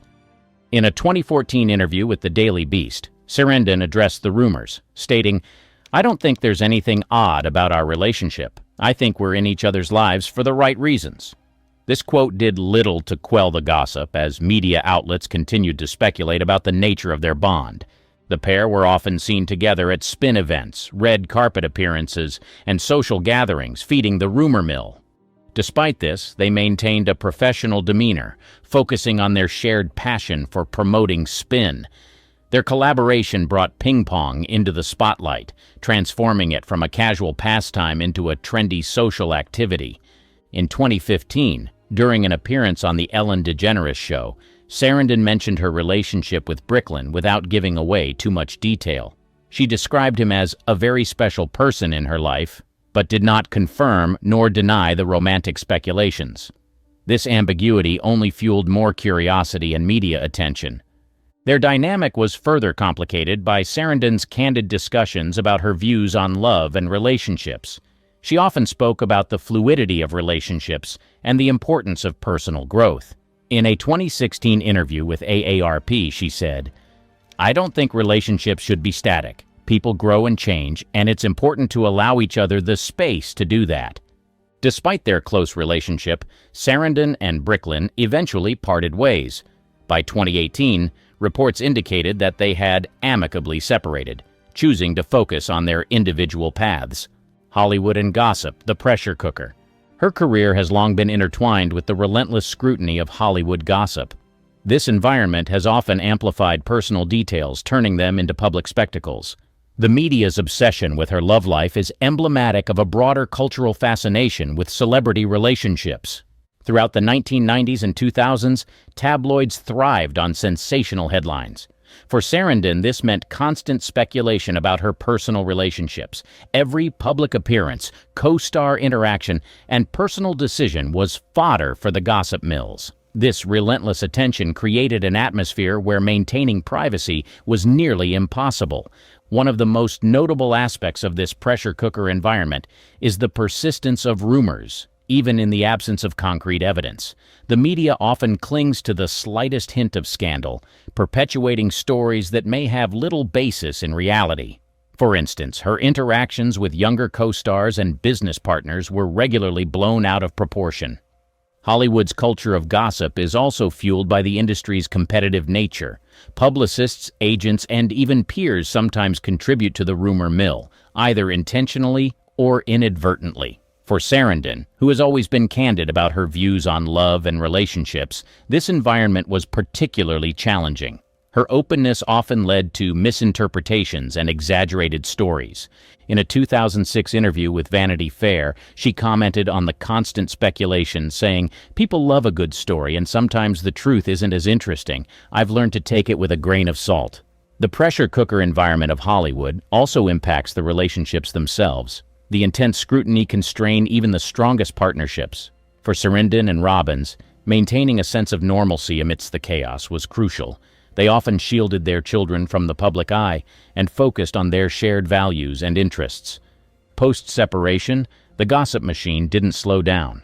Her association with Jonathan Bricklin and other younger men continued to spark rumors.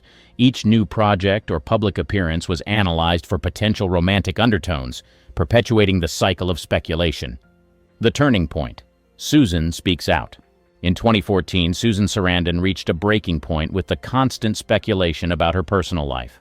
Tired of the relentless rumors, she decided to address the gossip head-on. This marked a significant turning point in how she interacted with the media and the public regarding her relationships. The opportunity came during an interview with the Daily Beast. Known for her candidness, she used this platform to set the record straight about her relationship with Jonathan Bricklin. In a straightforward manner, she stated, "I don't think there's anything odd about our relationship. I think we're in each other's lives for the right reasons." This statement was one of the few times she directly addressed the rumors. This interview was a bold move. For years, Sarandon had avoided giving direct answers about her personal life, preferring to keep her private affairs out of the spotlight. By breaking her silence, she took control of the narrative. The media's response was a mixture of surprise and curiosity, with many outlets running stories that quoted her interview. Following this, she continued to speak openly about her views on relationships in various interviews. In a 2015 appearance on The Ellen DeGeneres Show, she elaborated on her relationship philosophy, emphasizing the importance of personal growth and the fluidity of relationships. She remarked, "I think you can have a relationship with somebody that changes over time, and you have to be open to that." Another significant moment came in a 2016 interview with AARP, where she discussed her breakup with Tim Robbins and her relationship with Bricklin. She reflected on her journey, saying, "Relationships evolve, and I think it's important to allow yourself the space to grow. Sometimes that means moving in different directions." Her reflections provided a more nuanced understanding of her personal life, countering the simplistic and often sensational narratives previously presented. Despite her efforts, the media's fascination with her love life persisted. However, by speaking out, she managed to humanize herself in the eyes of the public. Her candidness and introspection resonated with many, shifting the focus from scandalous rumors to genuine personal growth and self-awareness. Her decision to address the rumors head-on was a strategic move. It allowed her to reclaim her narrative and present her side of the story. This approach not only mitigated some of the negative press, but also garnered respect from fans and media alike for her honesty and strength. In the years following her decision to speak out, she continued to be a prominent figure in Hollywood, balancing her career with her personal life. Her openness about her relationships and the challenges of maintaining them under public scrutiny provided a fresh perspective on the often one-dimensional portrayal of celebrities in the media, public reaction, and media coverage. Following her 2014 interview with the Daily Beast, social media buzzed with discussions about Susan Sarandon's comments. Fans and critics alike took to Twitter and Facebook, praising her honesty and control over the narrative. One fan tweeted, "Susan Sarandon is a class act, speaking her truth with grace and dignity." Mainstream media quickly picked up the story. Major outlets like People, Entertainment Weekly, and Vanity Fair ran articles quoting her statements. Some praised her forthrightness, while others continued to speculate about her relationships despite her clarifications.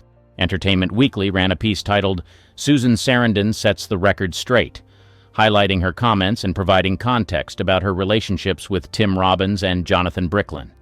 People magazine focused on her views on relationships and personal growth, painting a picture of a strong, independent woman navigating love and fame. Vanity Fair explored the broader implications of her statements, suggesting that her candidness could influence other celebrities to be more transparent. Despite the generally positive coverage, some outlets continued to speculate. Tabloids like the National Enquirer and Star magazine ran stories filled with conjecture, often ignoring Sarandon's statements and focusing on sensational headlines. These articles perpetuated old rumors and introduced new ones, demonstrating the persistent nature of celebrity gossip. Public reaction to these tabloid stories was mixed. While some readers enjoyed the scandalous nature of the articles, others criticized the publications for their lack of respect and disregard for Sarandon's own words. The ongoing speculation underscored the challenges celebrities face in controlling their narratives. Amidst the media frenzy, Sarandon's fans remained supportive. Online forums and fan sites buzzed with discussions about her bravery and authenticity. Many shared personal anecdotes about how her films and public persona had impacted their lives. This outpouring of support reinforced her status as a beloved figure in Hollywood. In subsequent public appearances, she continued to handle questions about her personal life with poise. During a 2015 interview on The Ellen DeGeneres Show, she reiterated her views on relationships, further endearing herself to audiences. Ellen praised her for being open and honest, a sentiment echoed by many viewers. Susan's perspective on love and relationships. She has always been candid about her personal views on love and relationships, challenging traditional Hollywood norms with her refreshing and unconventional perspective. She emphasizes the importance of personal growth and the fluid nature of relationships. In a 2016 interview with AARP, she stated, "I believe that relationships should be about mutual growth. People evolve, and sometimes they evolve together, sometimes apart," reflecting her understanding that relationships are dynamic and can change over time. Sarandon often speaks about the importance of maintaining independence within a relationship. In a 2014 interview with the Daily Beast, she said, "Being with someone doesn't mean losing yourself. It's about supporting each other's growth and finding a balance," encapsulating her approach to individuality within partnerships. Her relationship with Tim Robbins, which lasted over 2 decades, exemplifies her commitment to these principles. Despite their separation, both have spoken positively about their time together and their decision to part ways. In a 2010 interview with The Telegraph, she reflected, "We had a great run. Sometimes the best way to honor a relationship is to recognize when it's time to move on." Her views on non-traditional relationships extend to her later years. Her involvement with Jonathan Bricklin, a significantly younger man, challenged societal norms and sparked debate. Sarandon remained unapologetic, highlighting the importance of connection over societal expectations. Sarandon's openness about her relationships includes discussing their challenges and misunderstandings. In a 2017 interview with Vogue, she remarked, "Relationships are complex. They're not always easy, but they're an essential part of our growth. The key is to stay true to yourself and communicate openly." Susan has learned that love is not just about the fairy tale romance, but about the quiet, steadfast moments of support and compassion. She realizes that relationships are a delicate balance of giving and receiving, requiring patience, trust, and a willingness to grow together.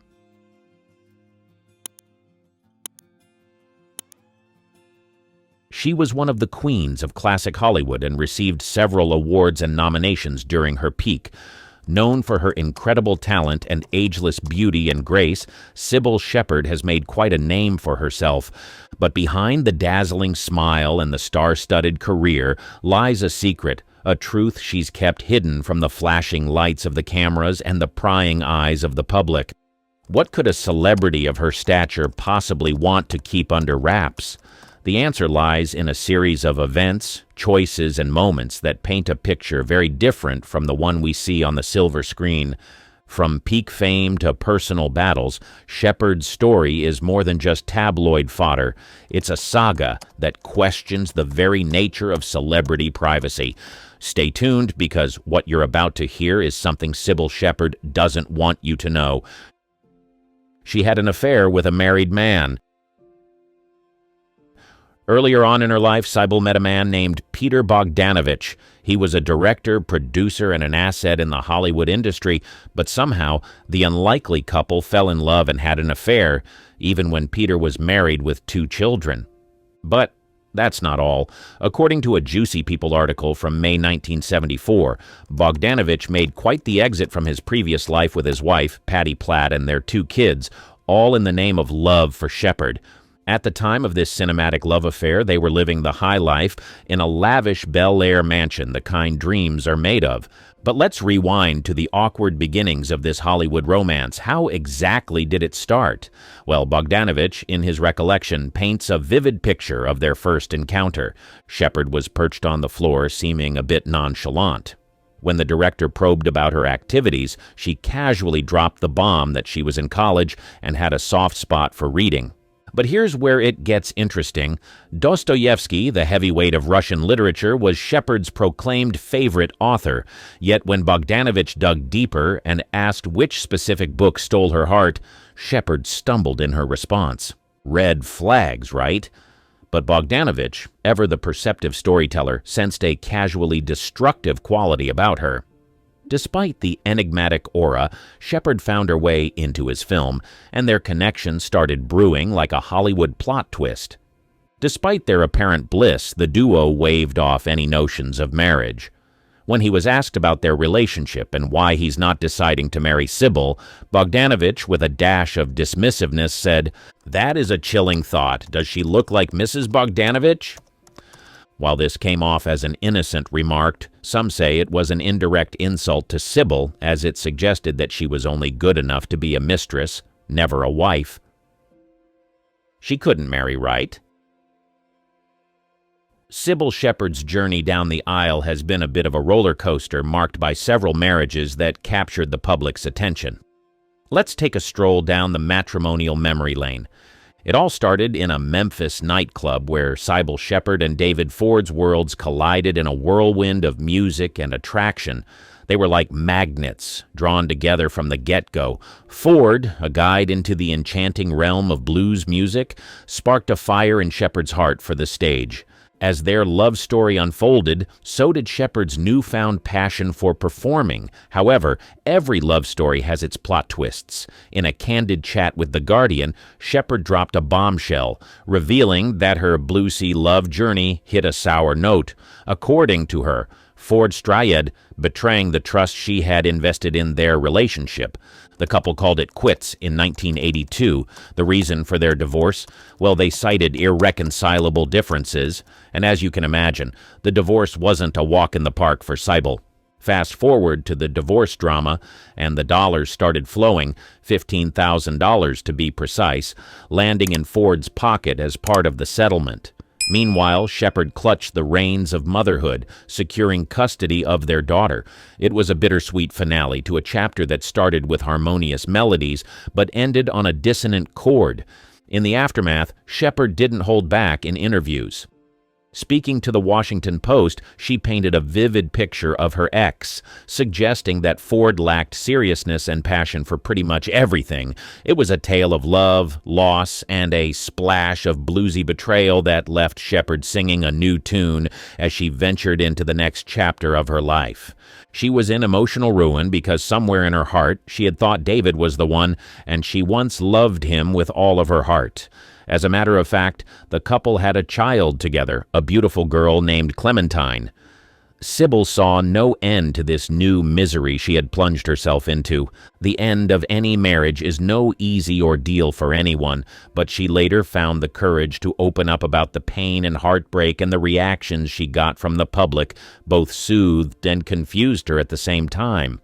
On one hand, some sympathized with the star's personal struggles, showing love and support any way they could, but on the other hand, some others gobbled up the gossip columns, spreading as many rumors as they could about why the marriage ended. But even beyond all of these, anyone would think that Sybil's career would suffer. However, the divorce didn't spell doom for her career. If anything, it added a layer of relatability to her public persona, showcasing the real person behind the Hollywood glamour. Although, in the end, some argued that her career seemed to skyrocket and maybe marry, and this time, stay with the person forever. Little did she know that soon enough her wish would come true, or will it? Just about 5 years later, Sybil found love again, and she eventually tied the knot with Bruce Oppenheim, a successful chiropractor. For the first time in a long time, Sybil felt butterflies again and felt what it was like to be loved for who she was. This time, she was sure she had corrected her mistake with her ex-husband and had found the perfect man. Sadly, fate had other plans, as just 3 years later, in 1990, the couple got divorced, giving their beautiful one-year-old twins, Ariel and Zachariah, a broken home. Once more, the public got a front-row seat to the ups and downs of a celebrity marriage. This time around, the media buzz was a bit more frenzied, perhaps fueled by the high-profile nature of both parties. The marriage was the second for both Sybil and Bruce, so it got more attention. However, Sybil weathered the storm with resilience. She felt horrible about it, and the fact that she had had 2 husbands in less than a decade bothered her. Some reports say that she began to feel unworthy of love and tried to distract herself with her career.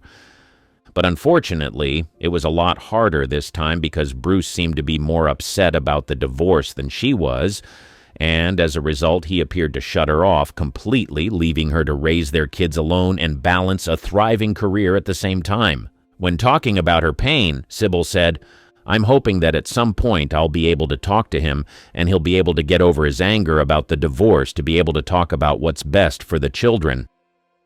The public's opinion this time was less than friendly compared to the last time. The perception of Sybil began to morph into one that painted her as a problematic and difficult woman to love and live with as a result of the multiple divorces she has been through. However, Sybil decided that this time she was not going to jump into another relationship. This time she would take things slow and be absolutely sure before she ever got married again. As a matter of fact, she even began to consider never getting married again. This was her mindset until 9 years later, in the year 1999, love got a hold of her, and this time with a man named Andrei Nikolaevich. The taxi driver sensation hit the world with a love bomb by announcing her engagement to Andrei Nikolaevich, a former jeweler who's now rocking the title of psychologist.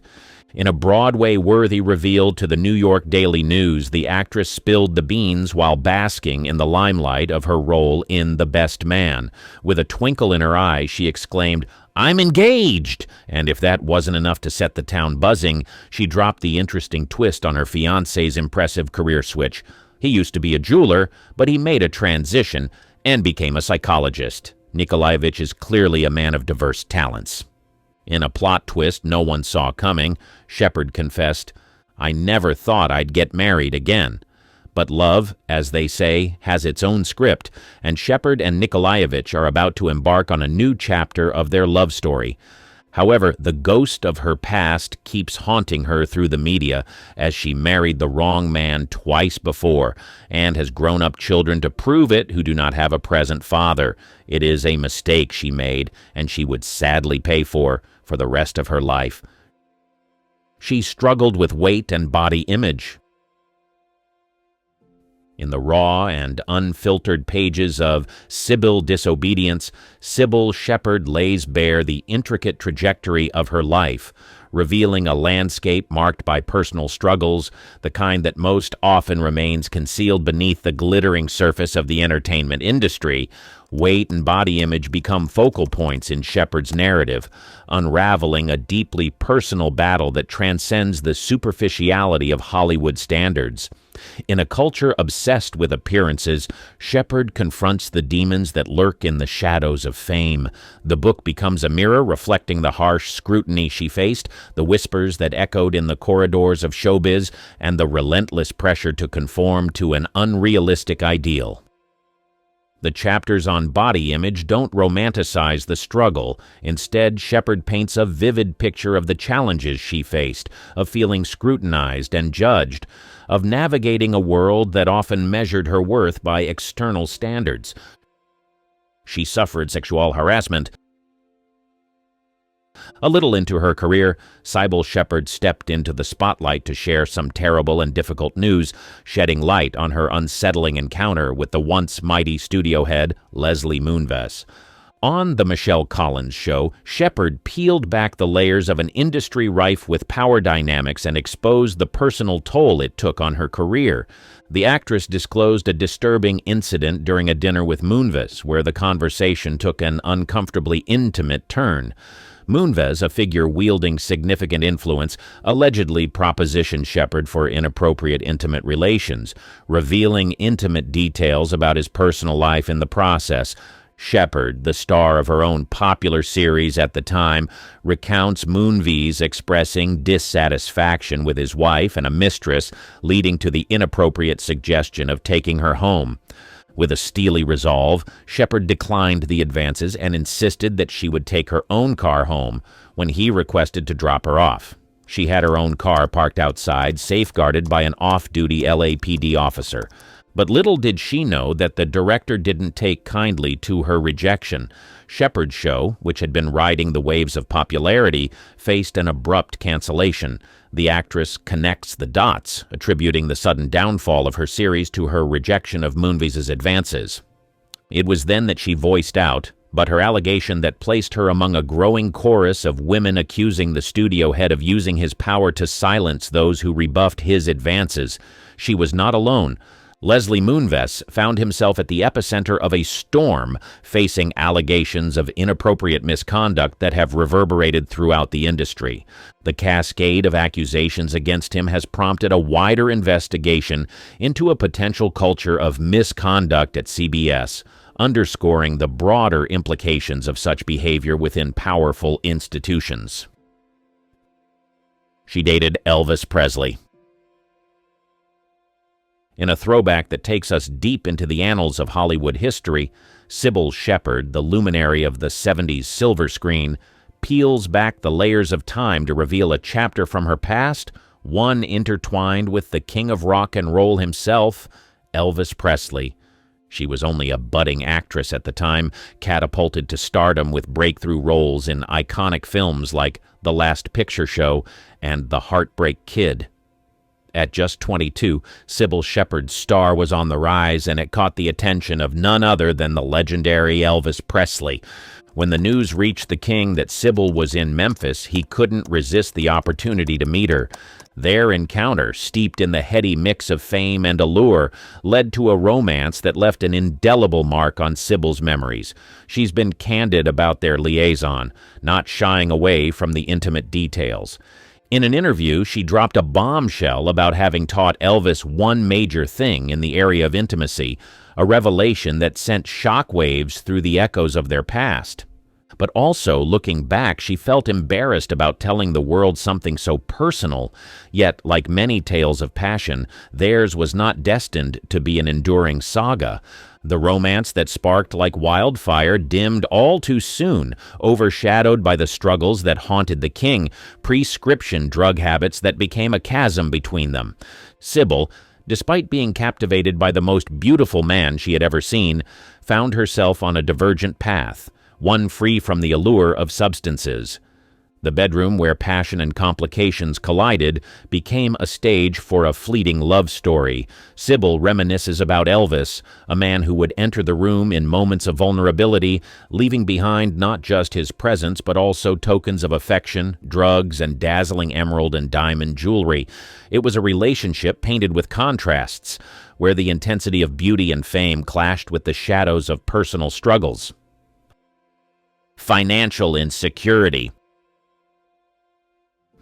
In the roller coaster ride of life, even Hollywood stars like Sybil Shepherd find themselves navigating stormy financial seas. The late 1990s was a time when the world was dialing up the internet on chunky computers, and Sybil was facing a financial tempest. Money, usually a silent backdrop in the world of fame, took center stage.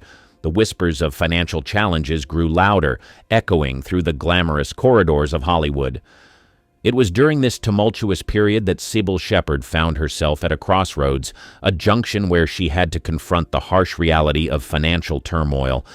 In a move that many would consider a last resort, she made the difficult decision to file for bankruptcy.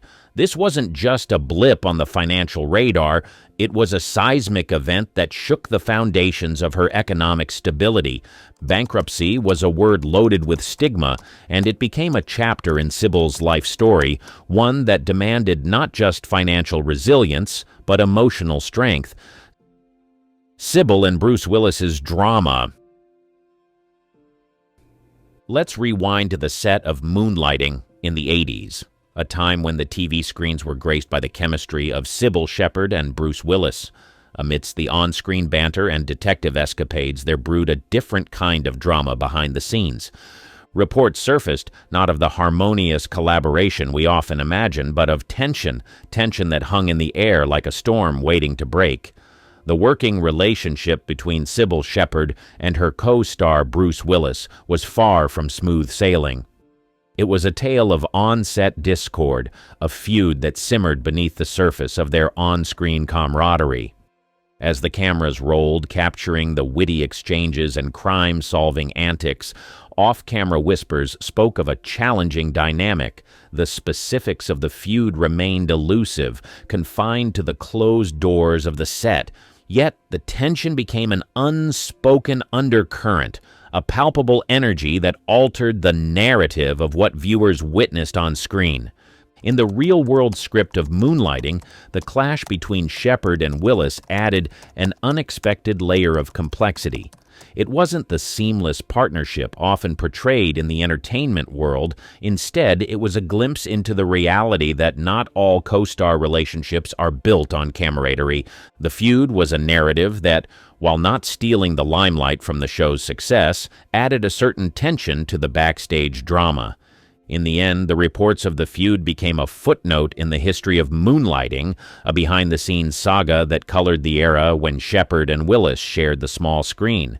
It's a reminder that the magic of television doesn't always translate into a harmonious off-screen partnership, and sometimes the tension backstage becomes its own kind of drama, hidden in the shadows of Hollywood's bright lights. Projects that basically failed. One notable project that faced the scrutiny of public reception was the film Daisy Miller in 1974, directed by Peter Bogdanovich. Despite the cinematic pedigree of both Shepherd and Bogdanovich, the film encountered a lukewarm response from critics. The adaptation of Henry James's novel was met with mixed reviews, and while Shepherd's performance garnered praise for its charm and grace, the overall reception of the film did not set the box office ablaze. The tepid response to Daisy Miller became a note in Shepherd's professional journey. Fast forward to the 90s, and Shepherd found herself at the helm of the sitcom Sybil. The show, which ran from 1995 to 1998, showcased Shepherd's comedic prowess as she portrayed a struggling actress navigating the challenges of Hollywood. While Sybil had its loyal fan base and earned Shepherd a Golden Globe Award, it also faced its share of critical evaluation. Some critics lauded the show for its wit and Shepherd's performance, while others found fault with aspects of the storytelling. The nuanced reception of Sybil added complexity to Shepherd's television legacy. But that wasn't all. The film Martha Inc., The Story of Martha Stewart in 2003 marked another chapter in Shepard's career. Portraying the iconic business magnate Martha Stewart, Shepard faced the challenge of embodying a larger-than-life figure. The project, however, was met with mixed reviews, with critiques directed toward the portrayal of Stewart and the overall execution of the narrative.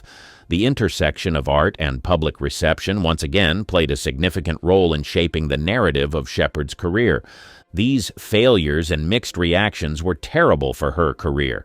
In the grand scheme of Hollywood, where every project contributes to the evolving story of an artist, Shepard's journey is no exception. The critical reception of certain works, be it films like Daisy Miller, TV shows like Sybil, or biopics like Martha Inc., adds layers to the narrative. Failed music career.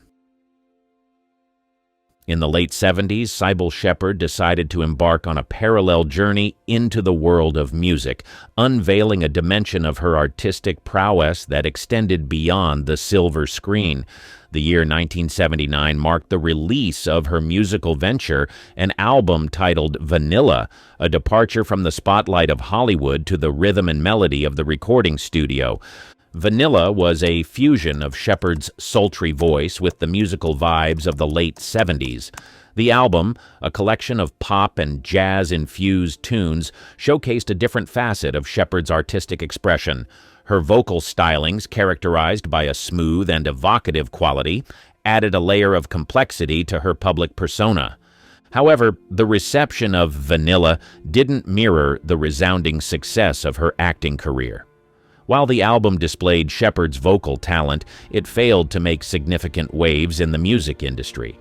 The critical reception was mixed, with some praising the effort and others finding the foray into music less compelling than her established presence on screen.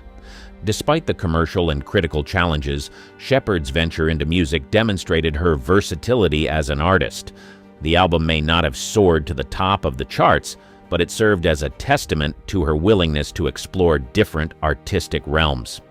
In the aftermath of Vanilla, Shepard continued her primary focus on acting, and her music career took a back seat. The album remains a snapshot in time, capturing a moment when Shepard dared to step into the world of music, bringing her unique voice to a different stage. In hindsight, the music career might not have been a meteoric rise, but it adds a colorful note to the symphony of Shepard's artistic journey. Either way, Sybil Shepherd may not have been perfect, but she has definitely left her mark in Hollywood. She was the face of French New Wave, a symbol of elegance and intrigue. Jeanne Moreau captivated millions on screen, but off-screen, her life was a labyrinth of secrets. 7 years after her passing, her children have come forward with shocking truths. What were the rumors that haunted her, and which ones were true? Jeanne Moreau's mysterious persona. She was born on January 23, 1928 in Paris, France. Her father, Anatole Désiré Moreau, was a restaurateur, and her mother, Catherine Buckley, was an English dancer. Jeanne spent her childhood in Vichy, known for its spa waters. Returning to Paris as a teenager, she discovered her passion for acting. Moreau studied at the Conservatoire de Paris and joined the Comédie Française in 1947. By 1951, she left the prestigious theater company to explore film. Her breakthrough came in 1958 with the film Elevator to the Gallows, directed by Louis Malle. Her performance in Les Amants the same year solidified her status as a leading lady of French cinema. The 1960s marked a golden era for Moreau. She starred in François Truffaut's Jules et Jim, 1962, a classic of the French New Wave, which became a turning point in her career, making her an international star. Orson Welles admired her talent and cast her in The Trial, 1962, and Chimes at Midnight, 1965. Welles once said, "Jeanne Moreau is the greatest actress in the world." Her collaboration with Welles further boosted her career. In 1966, she won the Best Actress Award at the Cannes Film Festival for Moderato Cantabile, directed by Peter Brook. Moreau played a lonely wife in a French provincial town, delivering a deeply moving performance. She continued to work with renowned directors, starring in Luis Buñuel's Diary of a Chambermaid in 1964 and Michelangelo Antonioni's La Notte, 1961. Her versatility and intense screen presence made her a favorite among filmmakers. Despite her fame, Moreau kept her private life guarded, rarely discussing personal matters in interviews. This reticence fueled public curiosity, leading to media speculation about her relationships and personal struggles. Her career spanned over 60 years, during which she appeared in over 130 films. Her contributions to cinema were recognized with numerous awards. In 1998, she received an honorary Caesar for her lifetime achievements, and the Venice Film Festival awarded her the Golden Lion for Career Achievement in 1991. The scandalous love affairs. Her private life often sparked speculation due to her high-profile relationships. Her first marriage was to Jean-Louis Richard, a director and screenwriter, in 1949. They had a son, Jerome, but their marriage ended in divorce in 1951. Her affair with Louis Malle began in the late 1950s. They collaborated on several films, including Elevator to the Gallows, 1958, and Les Amants, 1958. Malle once said, "She is a woman who will always remain a mystery to me." During the 1960s, Moreau had a romantic relationship with fashion designer Pierre Cardin. Their relationship lasted several years, and they remained close friends after their breakup. In the mid-1960s, Moreau was involved with Tony Richardson, a British director known for Tom Jones, 1963. One of her most significant relationships was with François Truffaut. They worked together on Jules et Jim, 1962, and The Bride Wore Black, 1968. Truffaut once remarked, "Jeanne is more than an actress, she is a force of nature." She was also linked to several other notable figures, including singer Miles Davis and actor Lee Marvin. Throughout her life, she maintained an air of mystery about her relationships, rarely speaking about her lovers in public. Despite her numerous affairs, Moreau never remarried after her divorce from Jean-Louis Richard. She once said in an interview, "I have loved many men, but marriage is not for me. My true love is cinema." Jeanne Moreau's love affairs were as captivating as her performances on screen, contributing to her legend and painting a picture of a woman who lived passionately and without regret. The hidden relationships. Her life included many discreet relationships unknown to the public. One such relationship was with Jean-Pierre Léaud, the young actor from François Truffaut's The 400 Blows, 1959. Their bond was profound and intellectual, beginning in the early 1960s when they worked together on The Bride Wore Black, 1968. Another hidden relationship was with Sacha Distel, a popular French singer and jazz guitarist. They met in the late 1960s and began a discreet affair that lasted several years. Moreau and Distel shared a mutual love for music and performance, known only to close friends and confidants. In the early 1970s, she had a significant yet secretive relationship with director William Friedkin. Known for The French Connection, 1971, and The Exorcist, 1973, Friedkin and Moreau met at a film festival and quickly became close. Their relationship was marked by deep mutual respect. Moreau also had a secret romance with actor and director Warren Beatty in the late 1960s. Beatty was captivated by her allure and sophistication. Their affair was brief but intense, filled with passionate discussions about film and art. The birth of her children. Jeanne Moreau's son, Jerome Richard, was born from her marriage to Jean-Louis Richard, which lasted from 1949 to 1951. Despite the divorce, she remained dedicated to her son, ensuring he was kept away from the public eye. Jerome's birth was initially a closely guarded secret. Moreau focused on her career and did not want her private life to overshadow her professional achievements. Jerome grew up away from the limelight, protected by his mother's insistence on privacy. Despite her fame, she ensured that Jerome had a relatively normal upbringing. She enrolled him in private schools and kept him away from film sets and parties. In an interview, Moreau once mentioned, "My son is the most important person in my life. Everything I do for him." While Jerome was the only child she publicly acknowledged, rumors persisted about other possible children. Some speculated that she had more children from her numerous relationships, but these were never confirmed. Moreau's ability to keep her private life under wraps only fueled these rumors. Moreau's protective nature extended to her son even in adulthood. Jerome pursued a career in academia, becoming a respected professor, far removed from the world of cinema. The relationship between Moreau and her son remained strong throughout her life. Her efforts to shield him from the media were successful, allowing him to live a life of relative anonymity. The dark rumors. Throughout her career, Jeanne Moreau was no stranger to rumors and scandals. One of the most enduring rumors concerned the paternity of her son, Jerome Richard. Despite her marriage to Jean-Louis Richard, speculation arose that Jerome's father might be someone else, including Louis Malle or Pierre Cardin. However, Jeanne always maintained that Jean-Louis Richard was Jerome's father, fiercely protecting her son's privacy. In the 1960s, rumors swirled about an alleged secret child born from Moreau's relationship with Pierre Cardin. Despite persistent gossip, neither she nor Cardin ever confirmed these claims. Friends, like actor Jean-Paul Belmondo, often dismissed these rumors. Another dark rumor involved Moreau's mental health. There were whispers that she suffered from severe depression and had multiple breakdowns during her career. In a rare candid interview, she addressed these speculations, saying, "I've had my share of dark moments like anyone else, but I channel them into my work." Moreau's relationships with younger men also sparked controversy. Her affair with Jean-Pierre Léaud, significantly younger, raised eyebrows. In the 1970s, rumors about her involvement with radical political groups surfaced. These claims were never substantiated but added to her mystique. The rumors and scandals surrounding Jeanne Moreau's life only enhanced her enigmatic image. Despite the speculations, she remained a fiercely private individual, rarely addressing the gossip directly. The only child speaks out. 7 years after Jeanne Moreau's death, her children, primarily her son, Jerome Richard, broke their silence, addressing persistent rumors and speculations that had surrounded their mother's life. Jerome, now a respected academic, gave a rare interview to a French magazine.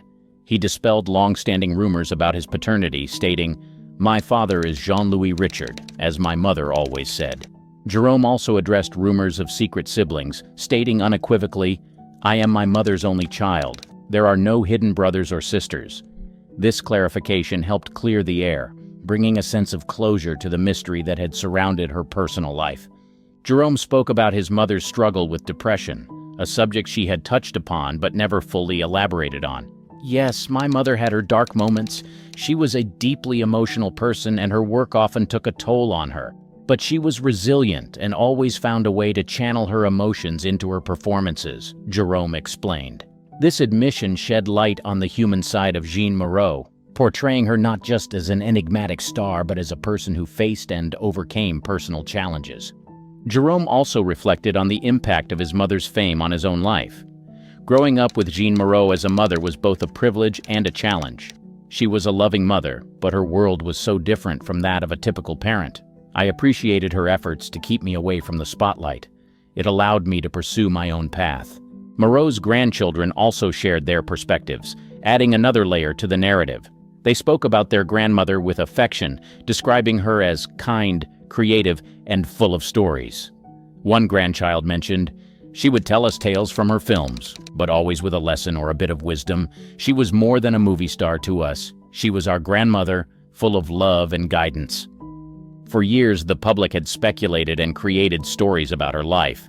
Her family's decision to speak out provided clarity and allowed fans to see the actress in a more personal light.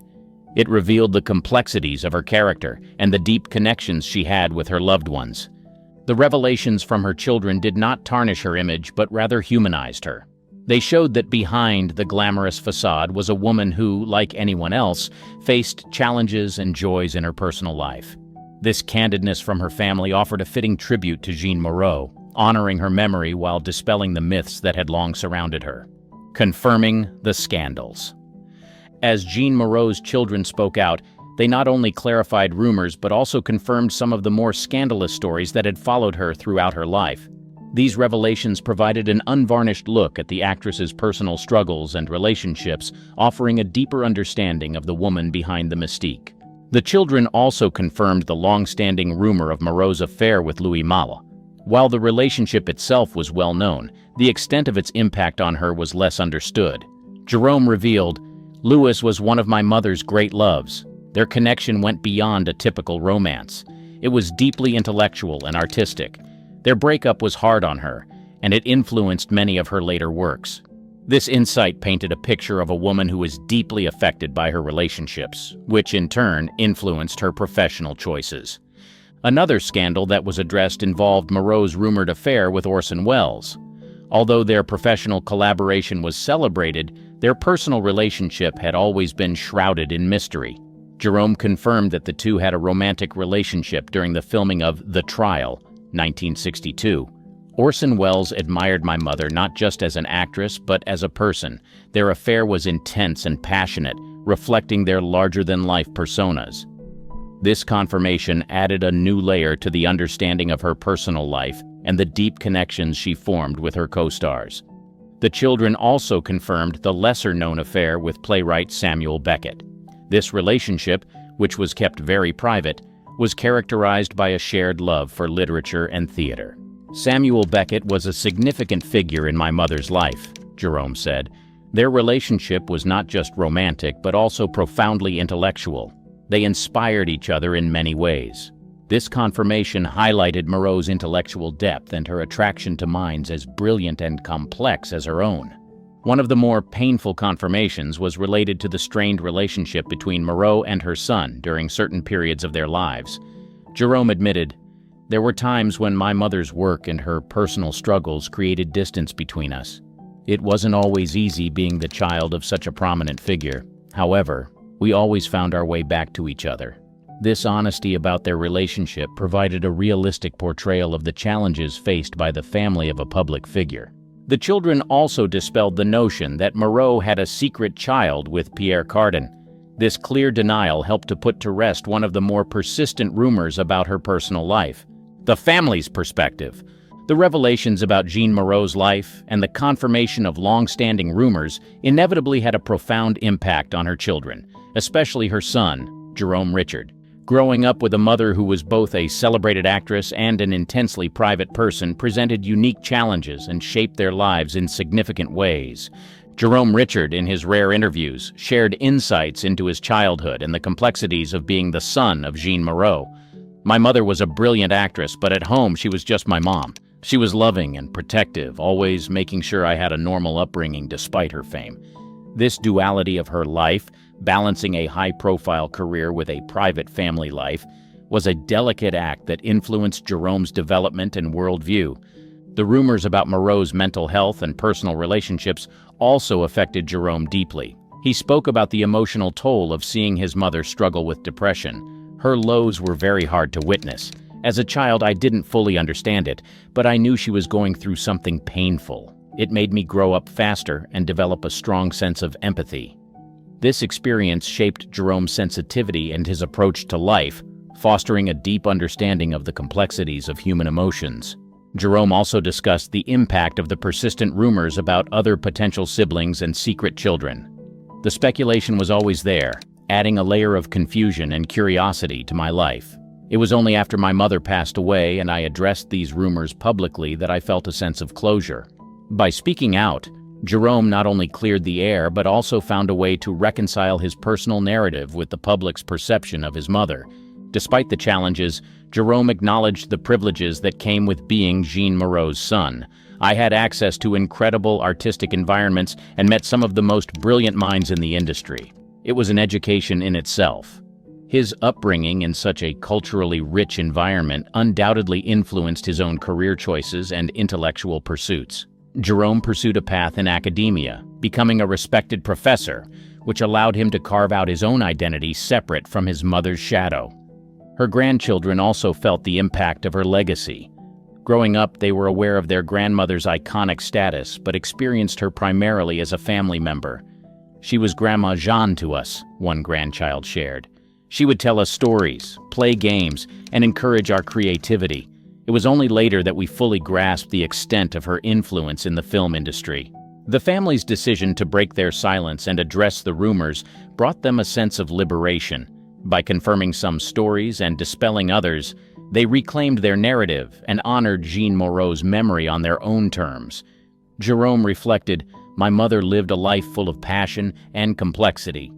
By sharing our side of the story, we hope people understand her as more than just an actress, but as a multifaceted human being." The revelations from Moreau's children provided a richer, more nuanced understanding of her life. They showed that behind the glamorous facade was a family navigating the challenges and joys of life with an iconic figure. Unseen letters and diaries, The discovery of Jeanne Moreau's personal letters and diaries added a new dimension to the understanding of her complex life. These documents, found after her death, provided intimate insights into her thoughts, emotions, and relationships, offering a candid glimpse into the mind of one of cinema's most enigmatic figures. The letters and diaries were discovered by Jerome Richard while sorting through his mother's belongings. He decided to share some of their contents with the public, believing that they would help paint a fuller picture of Jeanne Moreau. These writings are a testament to my mother's inner world. They reveal her struggles, her passions, and her reflections on life and art, Jerome explained. One of the most revealing aspects of these writings was Moreau's reflections on her relationships. In a letter to Louis Malle, she wrote, "Louis, you have been both my muse and my torment. Our love was a storm, beautiful and destructive. I cherish our moments together, but they also haunt me." This candid admission highlighted the intensity of her relationship with Malle and the profound impact it had on her. She described Wells as a force of nature, larger than life and yet so fragile inside. She wrote about their intellectual bond and the passionate debates they had about cinema and art. "Orson challenges me in ways no one else does. He sees through my facade, and that is both terrifying and exhilarating." The writings also provided a deeper understanding of Moreau's battle with depression. She often used her diaries to express her darkest thoughts and feelings. In one entry, she wrote, "The darkness is always there, lurking at the edges. Some days it feels like I am drowning. But then I step onto the stage or in front of the camera, and for a moment I am free." Moreau's letters to her son, Jerome, were particularly poignant. They revealed a tender, protective side of her that contrasted with her public persona. In one letter, she wrote, "My dearest Jerome, you are my anchor in this chaotic world. I want to shield you from the storms that I face. Know that my love for you is unwavering, even when I am not there." These letters highlighted her deep love for her son and her efforts to protect him from the tumultuous aspects of her life.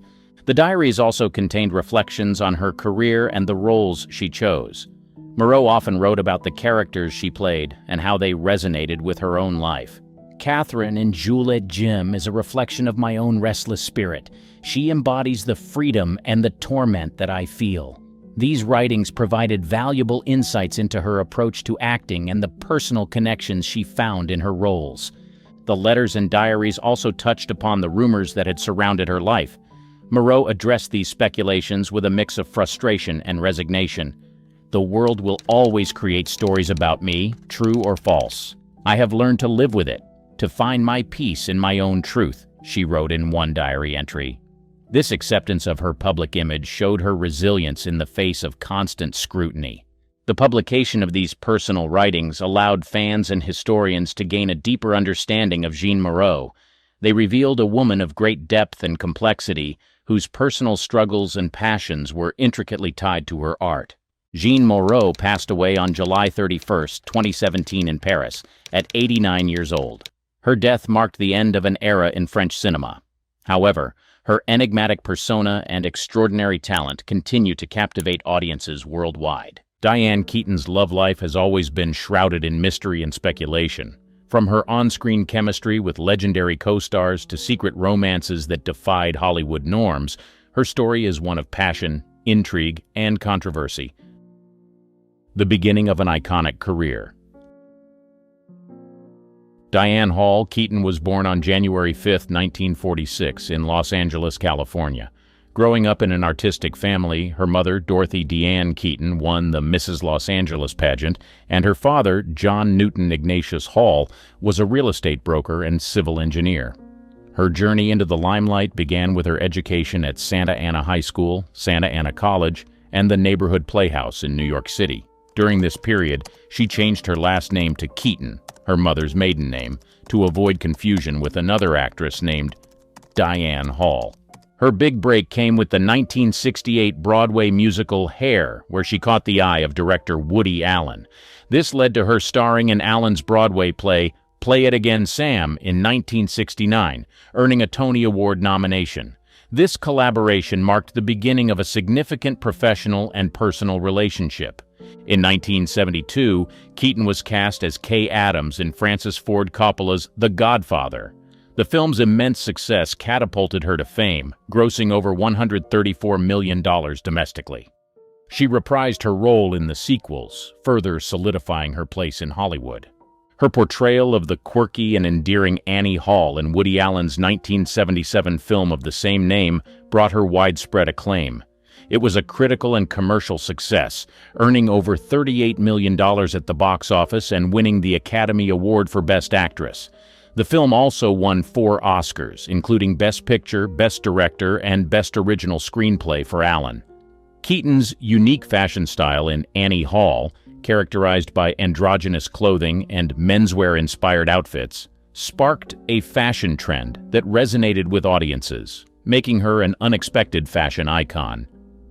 As her career progressed, Keaton continued to choose diverse roles, demonstrating her versatility. From dramatic performances in Reds, 1981, to comedic roles in Baby Boom, 1987, her ability to navigate different genres showcased her talent and range. Through the 1970s and 1980s, she became known for more than just her acting. Her relationships with high-profile co-stars and directors fueled media fascination, laying the groundwork for the rumors and speculations about her personal life that would follow her throughout her career. The Woody Allen romance. Her relationship with Woody Allen began on a professional level but quickly evolved into a deep personal connection. Their first encounter took place during the Broadway production of Play It Again, Sam in 1969, a pivotal moment that marked the start of a long and fruitful collaboration. Allen, celebrated for his unique comedic style and neurotic on-screen persona, found an ideal match in Keaton, whose quirky charm and natural acting talent complemented his vision perfectly. Their professional chemistry was first showcased in the 1972 film Play It Again, Sam, directed by Herbert Ross but penned by Allen. In the film, she played Linda Christie, a role that was well received by audiences and critics alike, further cementing her presence in the film industry. This project set the stage for what would become one of Hollywood's most iconic partnerships. The collaboration between Keaton and Allen reached its pinnacle with the 1977 film Annie Hall. This film was not only a critical and commercial success, but also a groundbreaking work that redefined romantic comedies. Despite their romantic involvement ending in the early 1970s, Keaton and Allen maintained a strong professional bond. They continued to work together on numerous projects throughout the following decades, including notable films such as Manhattan, 1979, and Radio Days, 1987. In interviews, Keaton has often expressed her gratitude for Allen's influence on her career. She has described him as both a mentor and a partner, someone who saw potential in her that she didn't see in herself. This sentiment was evident in a 2013 interview with The Guardian, where she stated, "Woody gave me my career." Despite the controversies surrounding Allen in later years, she remained professionally loyal to him, attributing much of her success to their early work together. Their collaboration extended well into the 1980s and 1990s, with Keaton starring in Allen's films such as Interiors, 1978, and Manhattan Murder Mystery, 1993. Keaton's relationship with Allen was characterized by deep mutual respect and admiration. In a 1977 interview with Newsweek, she spoke candidly about their relationship, saying, "Woody gave me the role of a lifetime. He saw something in me that I didn't see in myself." A complicated affair with Warren Beatty. Her relationship with Warren Beatty added another layer of intrigue to her life.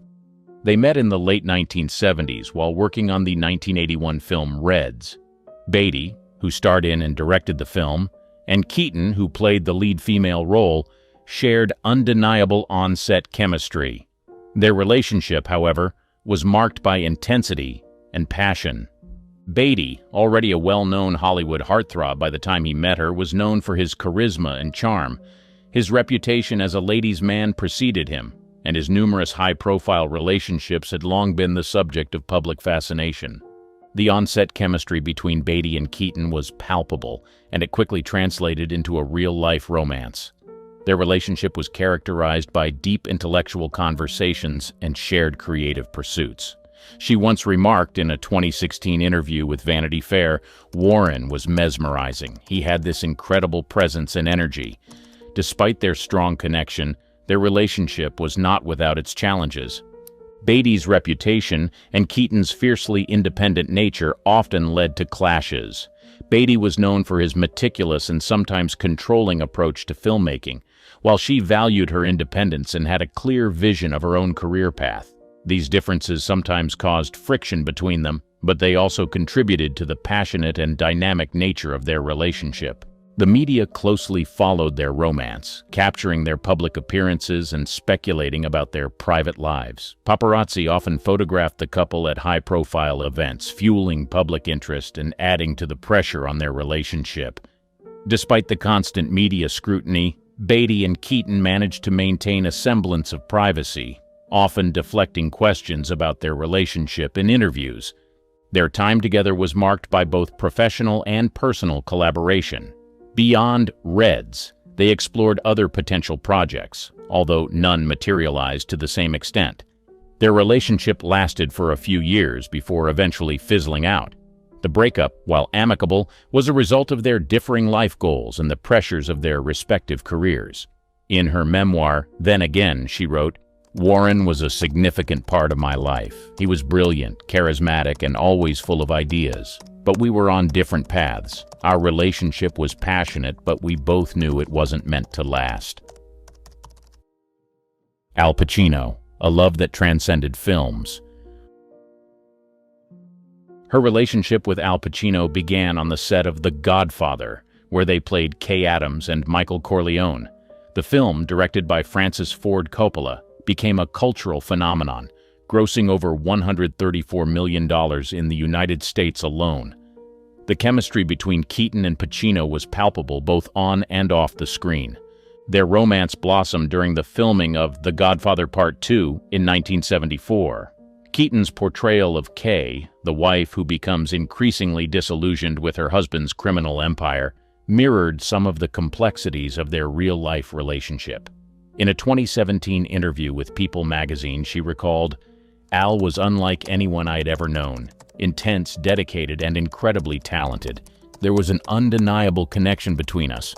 Despite their deep bond, the relationship faced numerous challenges. Pacino, known for his method acting and intense dedication to his craft, often found it difficult to balance his professional and personal life. Keaton, on the other hand, was equally committed to her career but longed for stability and companionship. This dichotomy led to several breakups and reconciliations over the years. Their relationship was marked by both passionate highs and tumultuous lows.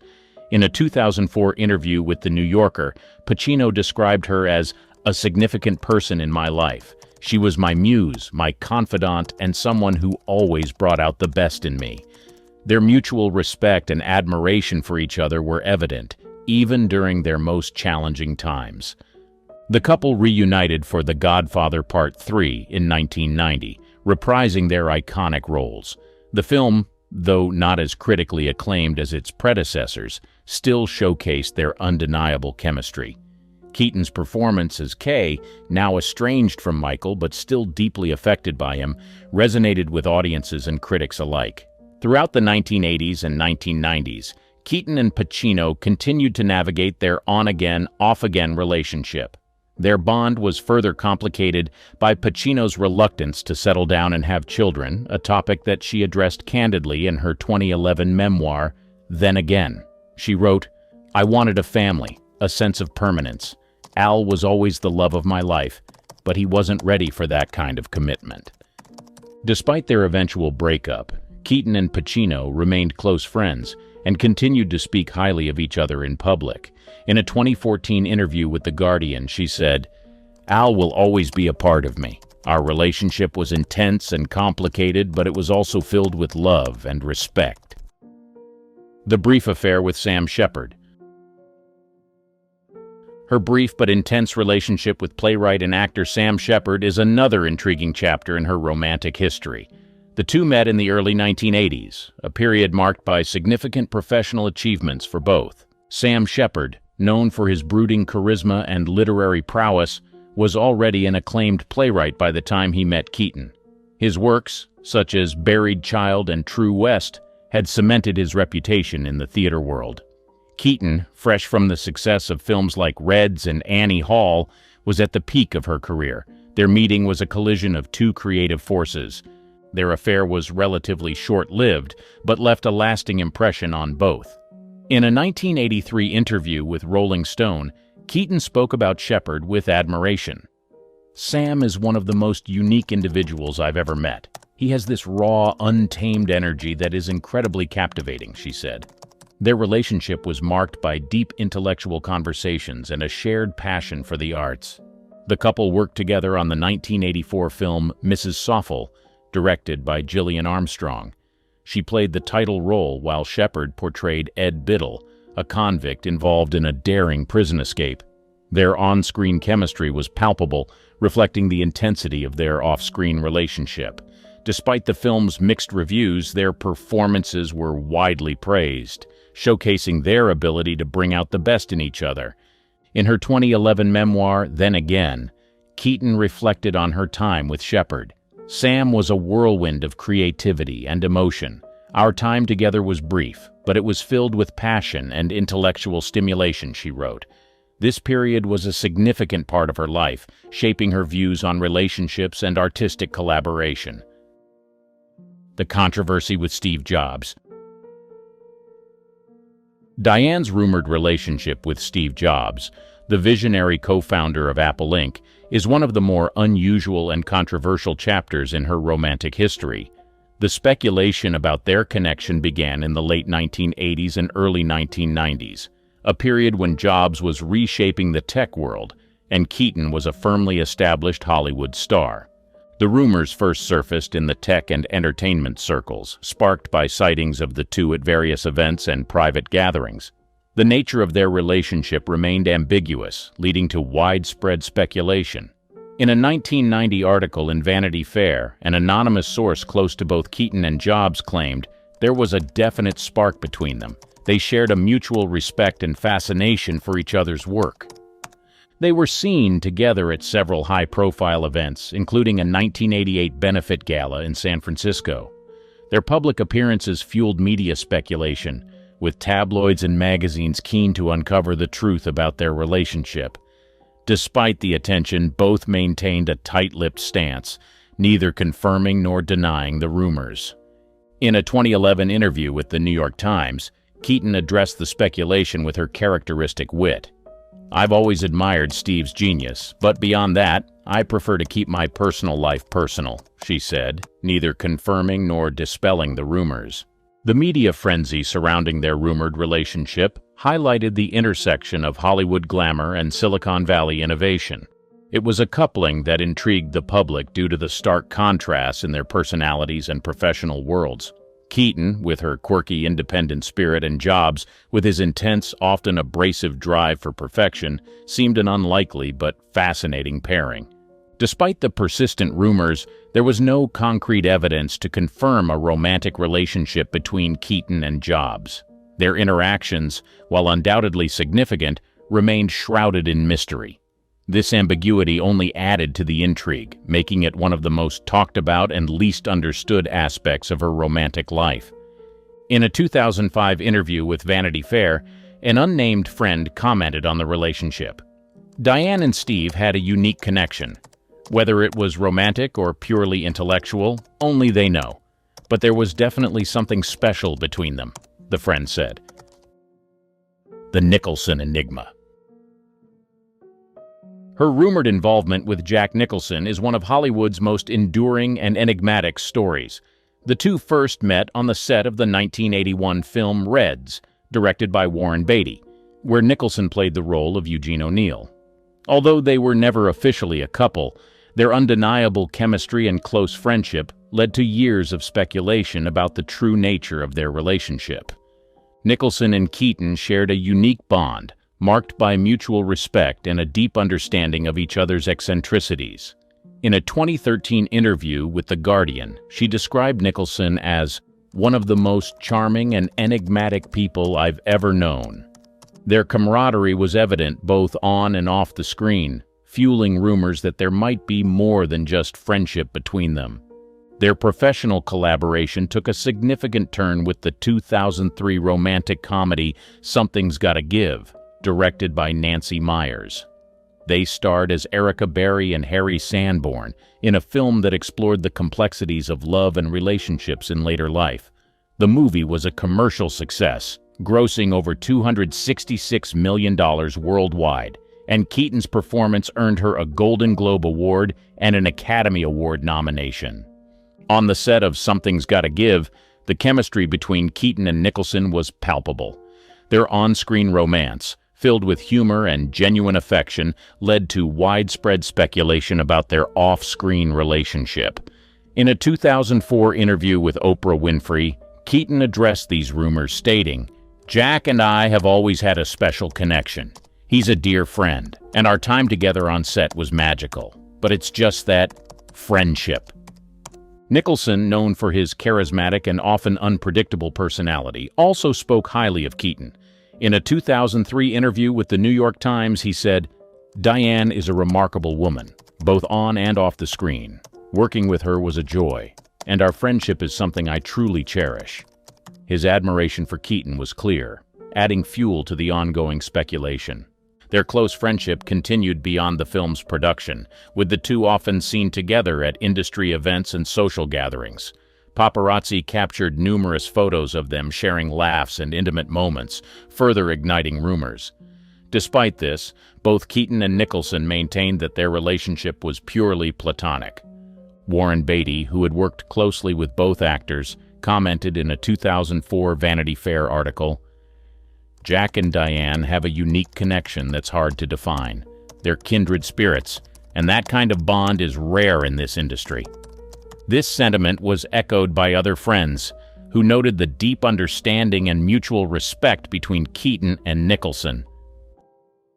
The persistent rumors about a controversial secret lover. Throughout her career, Diane Keaton has been known for her enigmatic persona, and nowhere is this more evident than in her references to a significant yet unnamed romantic partner. This mystery man has been a subject of speculation among fans and the media, adding an aura of intrigue to Keaton's already fascinating life. Keaton first hinted at this secret relationship in various interviews during the late 1980s and early 1990s. While she has often been candid about her high-profile romances with Woody Allen, Warren Beatty, and Al Pacino, this particular relationship remained shrouded in secrecy. In a 1995 interview with Vanity Fair, she mentioned, "There was someone very special in my life, someone who had a profound impact on me, but it's a part of my life I choose to keep private." The secrecy surrounding this relationship fueled rumors and speculation. Some suggested it might have been a powerful figure in Hollywood, while others believed it could have been someone entirely outside the industry. The mystery only deepened with Keaton's cryptic comments in subsequent interviews. In a 2001 chat with Oprah Winfrey, she said, "Not everything needs to be shared with the world. Some things are too precious, too personal." Friends and colleagues who were aware of the relationship respected Keaton's desire for privacy. Actor and close friend Jack Nicholson once remarked, "Diane has always been very private about certain aspects of her life. She has her reasons, and those of us who know her respect that." This tight circle of trust ensured that few details about the mystery man ever leaked to the public. Her reluctance to divulge information about this significant other has been linked to her broader views on privacy and fame. In her memoir, Then Again, she wrote, "Fame is a double-edged sword. It gives you opportunities, but it also takes away your anonymity. There are parts of my life that I want to keep for myself, and I think that's important." This philosophy explains her guarded approach to discussing this relationship. Despite the lack of concrete details, Keaton's reflections on this mystery man reveal the depth of their connection. She often described him as a stabilizing force in her life, someone who provided emotional support and understanding. In a 2012 interview with The Guardian, she stated, "He was a rock for me during some of the most challenging times in my life. His presence was a constant source of comfort." In a 2018 interview with the New York Times, Keaton offered a rare glimpse into why she chose to keep this relationship private. Some things are just too sacred to be put on display. I've shared a lot with the world, but there are some things that are mine alone. That relationship is one of them, she said. Hollywood has seen many stars, but there are some that are just unforgettable. Lonnie Anderson, the sensational TV star who made waves in the 70s, is a clear example of a Hollywood star who is both irreplaceable and unforgettable. From 1966 to date, Lonnie has shown the world what it means to be a phenomenal actress. Over the years, she has risen above the storms of life and etched her name in the history of Hollywood. She may be in her 70s right now, but she looks nothing like her age, and it may surprise you to know that she is still acting. This gorgeous and talented actress has led a life that is worth emulating, and these mind-blowing facts about her will surely leave you shocked and inspired at the same time. Why she decided to teach. In the 70s and 80s, Lonnie was living the life of a superstar, and she was loving it. However, most people don't know what her life looked like before the fame. In her early 20s, she made certain decisions that left her on the brink of poverty, and she had no choice but to take on certain jobs to support herself and her baby. See, Lonnie Anderson has always been one to turn lemons into lemonades, and her attitude towards a broken marriage was not any different. Before she got famous, the actress was living a normal life. Sure, she had the makings of a superstar, but she had not caught the acting bug yet. So her focus at the time was building a family with a man she had fallen in love with, Bruce Hasselberg. The couple later welcomed a beautiful daughter, but things quickly went sour. Their marriage ended in a divorce before Lonnie even turned 21, and she was left to fend for herself and her baby. This was one of the most trying times in Lonnie's life, especially because she didn't plan on ending up alone at such a young age with such a huge responsibility. However, instead of running away from her problems, she decides to face the situation head-on. Lonnie made up her mind to do everything in her power to fend for her child, even if it meant taking on a teaching job. Sure, she was young, but she was also determined to build a better life for herself. The marriage may have ended, but she soon realized that she had her whole life ahead of her and she had the power to transform her life. So she took on a teaching position and poured her heart into it. As she was teaching, she also used the opportunity to complete college, knowing well that being educated will open more doors for her in future. Soon enough, she was able to earn enough to take care of herself and provide her daughter's basic needs. This phase of her life is not one that a lot of people know about, but it surely contributed to making her the resilient person she is known as today. Since then, Lonnie has taken every challenge that life has thrown her way and turned it around for her good. She is truly a fighter, and success is never far from people like her. More than a sex symbol. In an industry where beauty is an acceptable currency, Lonnie wanted to offer more than just beauty. The world saw her as a sex symbol, but she wanted more for herself. There is no denying that Lonnie Anderson was on top of the world in the peak years of her career, and her looks contributed greatly to her success. Her timeless beauty possessed an ethereal allure with her cascading golden locks, sparkling azure eyes that mirrored the vast skies of admiration, and a captivating smile that could light up the darkest rooms. Her curvaceous silhouette and graceful demeanor enchanted audiences and made it easy for her to stay relevant at a time when physical attractiveness was in high demand in the industry. When her star began to rise, people fell in love with her for a lot of reasons. Some loved her acting skills, while others fell in love with her looks. Her presence on screens reminded people of the likes of Jane Mansfield and Marilyn Monroe, and as much as she loved being associated with those names, there was a part of her that wanted more.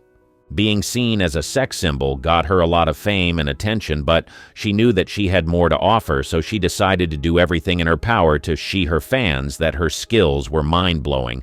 As her career progressed, she started working towards becoming a more versatile actress and being loved for more than just her physical looks. With every role she took on, she strategically showcased her diverse skills and made career decisions that allowed her to show the world what she was capable of. Unlike a lot of actresses who were not able to break free from the sex symbol tag, Lonnie strategically worked on her career until people began to see beyond her looks and endowed body. These days, when her name is mentioned in a room, people remember her as the phenomenal actress who embodied diverse roles and gave her fans performances they will never forget.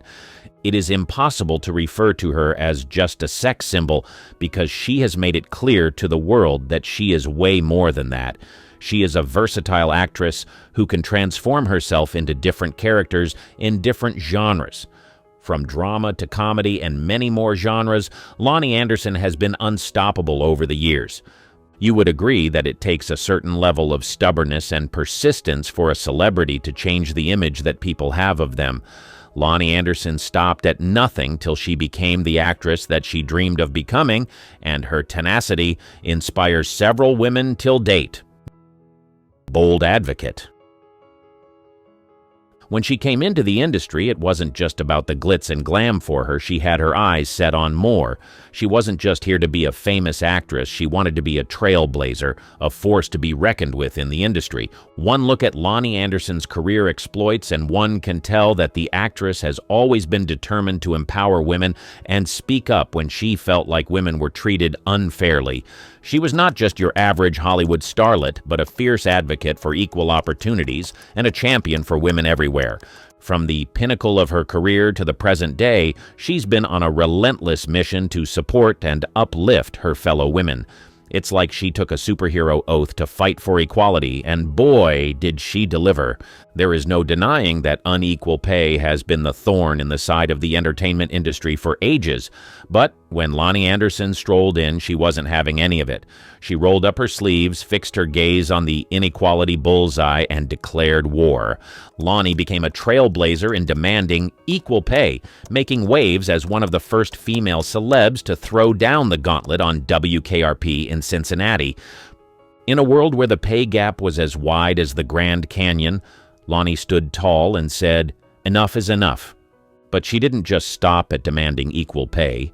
She became a beacon of empowerment for women everywhere. Her actions echoed louder than any script she ever delivered.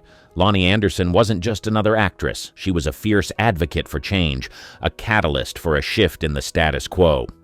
Fast forward to today, and Lonnie's legacy is etched in the annals of Hollywood. She's not just a name on the Walk of Fame, she's a symbol of resilience, a reminder that one person can spark a revolution.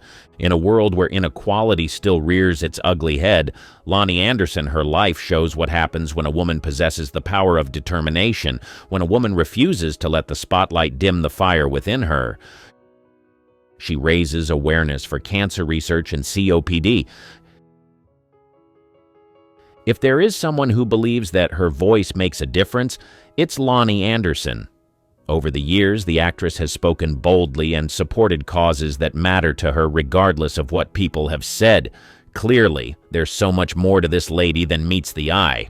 Not many people know this about the actress, but Lonnie, the powerhouse herself, boldly stepped into the ring against breast cancer, and she beat it.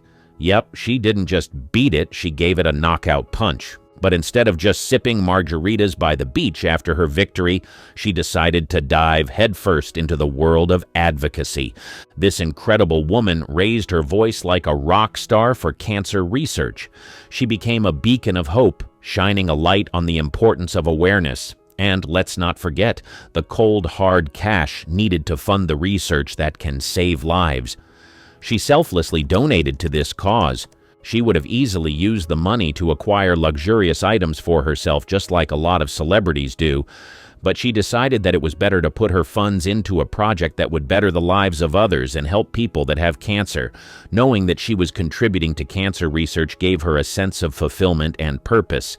Interestingly, Lonnie Anderson didn't stop at just one fight. Nope, she grabbed the mic again, this time for COPD, chronic obstructive pulmonary disease. Why, you ask? Well, it turns out her parents were in a serious relationship with cigarettes, and it affected their health so much that they ended up with COPD. Lonnie saw the toll it took on her family, and she made up her mind not to let others go through what her folks endured. It's safe to say that Lonnie Anderson is the unsung hero, fighting battles off-screen, using her voice not just to entertain, but to make a real difference in the world. Whether it's cancer or COPD, she's there, a fierce advocate with a heart as big as Hollywood. She's proving that a glamorous Hollywood life can come with a side of meaningful impact. Resilient through the storms. Now, we've all heard tales of celebrities who crumble under the weight of fame, but not Lonnie. She's got a determination and perseverance that could give anyone in the entertainment industry a run for their money. The road she's traveled has been anything but smooth, marked by challenges and a fair share of highly publicized, tumultuous relationships that had the tabloids working overtime. One of the most challenging phases of her life was her high-profile marriage to Reynolds in 1988. It started off like a Hollywood fairy tale, blissful moments, an adopted son named Quentin, but the script quickly flipped. The fairy tale turned into a roller coaster hurtling towards a nasty divorce in 1993 that left both stars with their reputations hanging by a thread. And you know what the beautiful thing is? Despite the relentless scrutiny and public fallout, Lonnie Anderson didn't crumble. Nope, not her. She found a way to rise above it all, navigating through the stormy seas of tabloid chaos with an admirable grace. Imagine the headlines, the whispers, the judgment. It's enough to shake anyone to their core, but not Lonnie.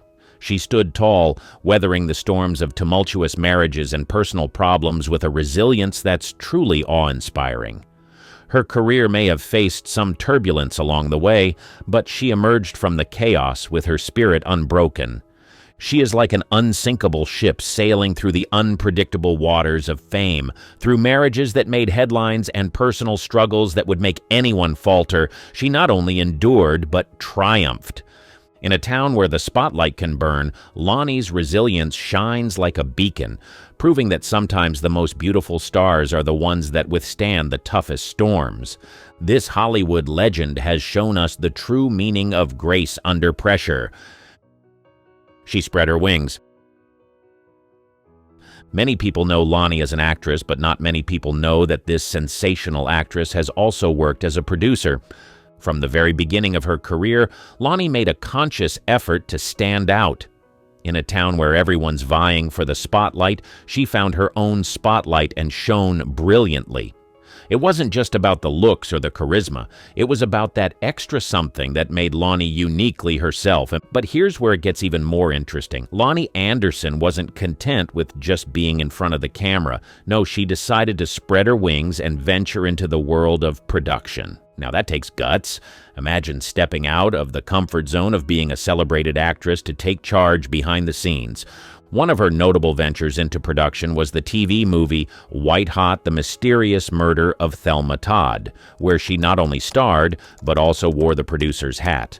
It's one thing to take on a challenging role, but it's a whole different ballgame to oversee the entire production. Yet, Lonnie wasn't one to shy away from challenges. She embraced them. But Lonnie Anderson didn't stop there. She went on to produce another TV movie titled Sorry, Wrong Number, showcasing not only her acting prowess, but also her knack for bringing compelling stories to the screen. It's a bold move to invest not just your talent, but your time and resources into creating your own works. And that's exactly what Lonnie did. And let's not forget her foray into sitcom production with Easy Street. It's like she said, "Why settle for just one role when I can wear multiple hats?" She took charge, made decisions, and brought her creative vision to life. Lonnie Anderson didn't just follow the Hollywood script, she wrote her own. From captivating audiences as an actress to making waves as a producer, she's proven that true greatness lies in the courage to stand out and take charge. This Hollywood icon is not just a star on the screen, but a force behind it, rewriting the rules and leaving her mark in the industry. Staying relevant in the industry. A lot of people believe that when an actress gets older, it becomes difficult for such an actress to survive in the industry. This is because younger actresses are usually prioritized when it comes to acting opportunities, but Lonnie's story has been different over the years, and at over 78 years young, Lonnie is still very much a force to be reckoned with in the entertainment industry. Now, that's not just impressive, it's downright inspiring. She hasn't let age become a roadblock. Instead, she's turned it into a stepping stone to showcase that talent knows no expiration date. While others might be contemplating retirement, Lonnie remains an active and vibrant presence in the industry. She has refused to slow down because there's still so much to explore and share. Her commitment to her craft is nothing short of admirable. What's even more remarkable is that she's not just sitting pretty, she's diving headfirst into various projects. Television appearances? Check. Charity events? Absolutely. Lonnie Anderson isn't just relevant. She's an integral part of the entertainment landscape, proving that age is but a number. Interestingly, she's slated to feature in a Lifetime film, Ladies of the 80s, A Diva's Christmas. Lonnie isn't just making appearances, she's securing leading roles and keeping the audience hooked with her undeniable charm and talent. In a world that often dismisses seasoned actresses, Lonnie Anderson is a beacon of resilience and tenacity. She's showing the industry and the world that there's so much more to offer beyond the stereotypes associated with age. Every day that passes by, she proves that staying relevant isn't about fighting against time, but dancing with it, embracing every chapter of life, and showing that the spotlight belongs to those who continue to shine, no matter how many candles are on their birthday cake. The selfless philanthropist. You know, Lonnie Anderson isn't just a fantastic actress, she's got a heart of gold too. One mind-blowing fact about her is that she's been making a real impact through her philanthropic endeavors. It's not just about the glitz and glamour of Hollywood for her. She's dedicated to making a positive difference. One shining example of her commitment is the Celebrity Recognition Award she received from the American Cancer Society. Now picture this, Lonnie, not just gracing our screens with her talent, but also being recognized for her efforts in the fight against cancer. This award isn't just a shiny trophy, it represents the tireless work she's put into supporting cancer-related causes. It's like a big thumbs up from the universe, acknowledging her significant contributions. You can almost see her not just as a TV icon, but as a real-life hero, standing up for something bigger than herself. And it doesn't stop there. Lonnie's involvement in philanthropy goes beyond awards and recognition. She's actively working to make the world a better place, showing that kindness is just as glamorous as any Hollywood premiere. It's like she's using her fame not just to shine in the spotlight, but also to shine a light on important causes. Lonnie Anderson is not just a talented actress, but also a compassionate soul making waves in the world of philanthropy. It's a side of her that adds an extra layer of awe and admiration to the person we see on our screens. And who knows, maybe she's inspiring others to take up the mantle of doing good in their own way. Lonnie is not just entertaining us, but also for making the world a better place, one award and one act of kindness at a time. She was honored in a special way. In 1986, Lonnie Anderson, the actress we all know and love, got the Hollywood treatment. No, not another blockbuster movie. Something even more iconic. She got her very own star on the Hollywood Walk of Fame. Now, imagine strolling down that legendary sidewalk, surrounded by the glitz and glamour of Tinseltown. As you walk, you spot Lonnie's star shining brightly among the countless others. It's like a glittering constellation in the concrete jungle of Hollywood, and she earned her place there. This prestigious honor showed her outstanding contributions to the entertainment industry. It's not just about being a talented actress, it's about leaving an indelible mark that stands the test of time, and Lonnie did just that. So that star isn't just a piece of sidewalk bling, it's a symbol of a career that's captured our hearts and stood out in the vast landscape of showbiz. It's like a permanent applause for all those unforgettable moments she shared with us on screen. Getting a star on the Hollywood Walk of Fame is like etching your name in the history of Hollywood, and Lonnie Anderson did it in style. Her career has spanned for over 7 decades. Imagine the entertainment industry as a glamorous, high-stakes arena where dreams are chased and hearts are broken. Many aspire to enter, but only a few make it through the audition room, and even fewer manage to stay relevant for decades. Lonnie Anderson? Well, she's one of those few who not only entered the scene, but left a remarkable legacy, carving a path that's lasted over 7 decades. To survive and thrive in the entertainment industry is like navigating a roller coaster of highs and lows, and Lonnie's career is the embodiment of this wild ride. It's not just about talent, it's about the tenacity to weather the storms, the patience to endure the slow climbs, and the courage to keep pushing forward when the spotlight seems a distant dream. Think about it, she didn't just burst onto the scene and disappear after a brief moment of fame.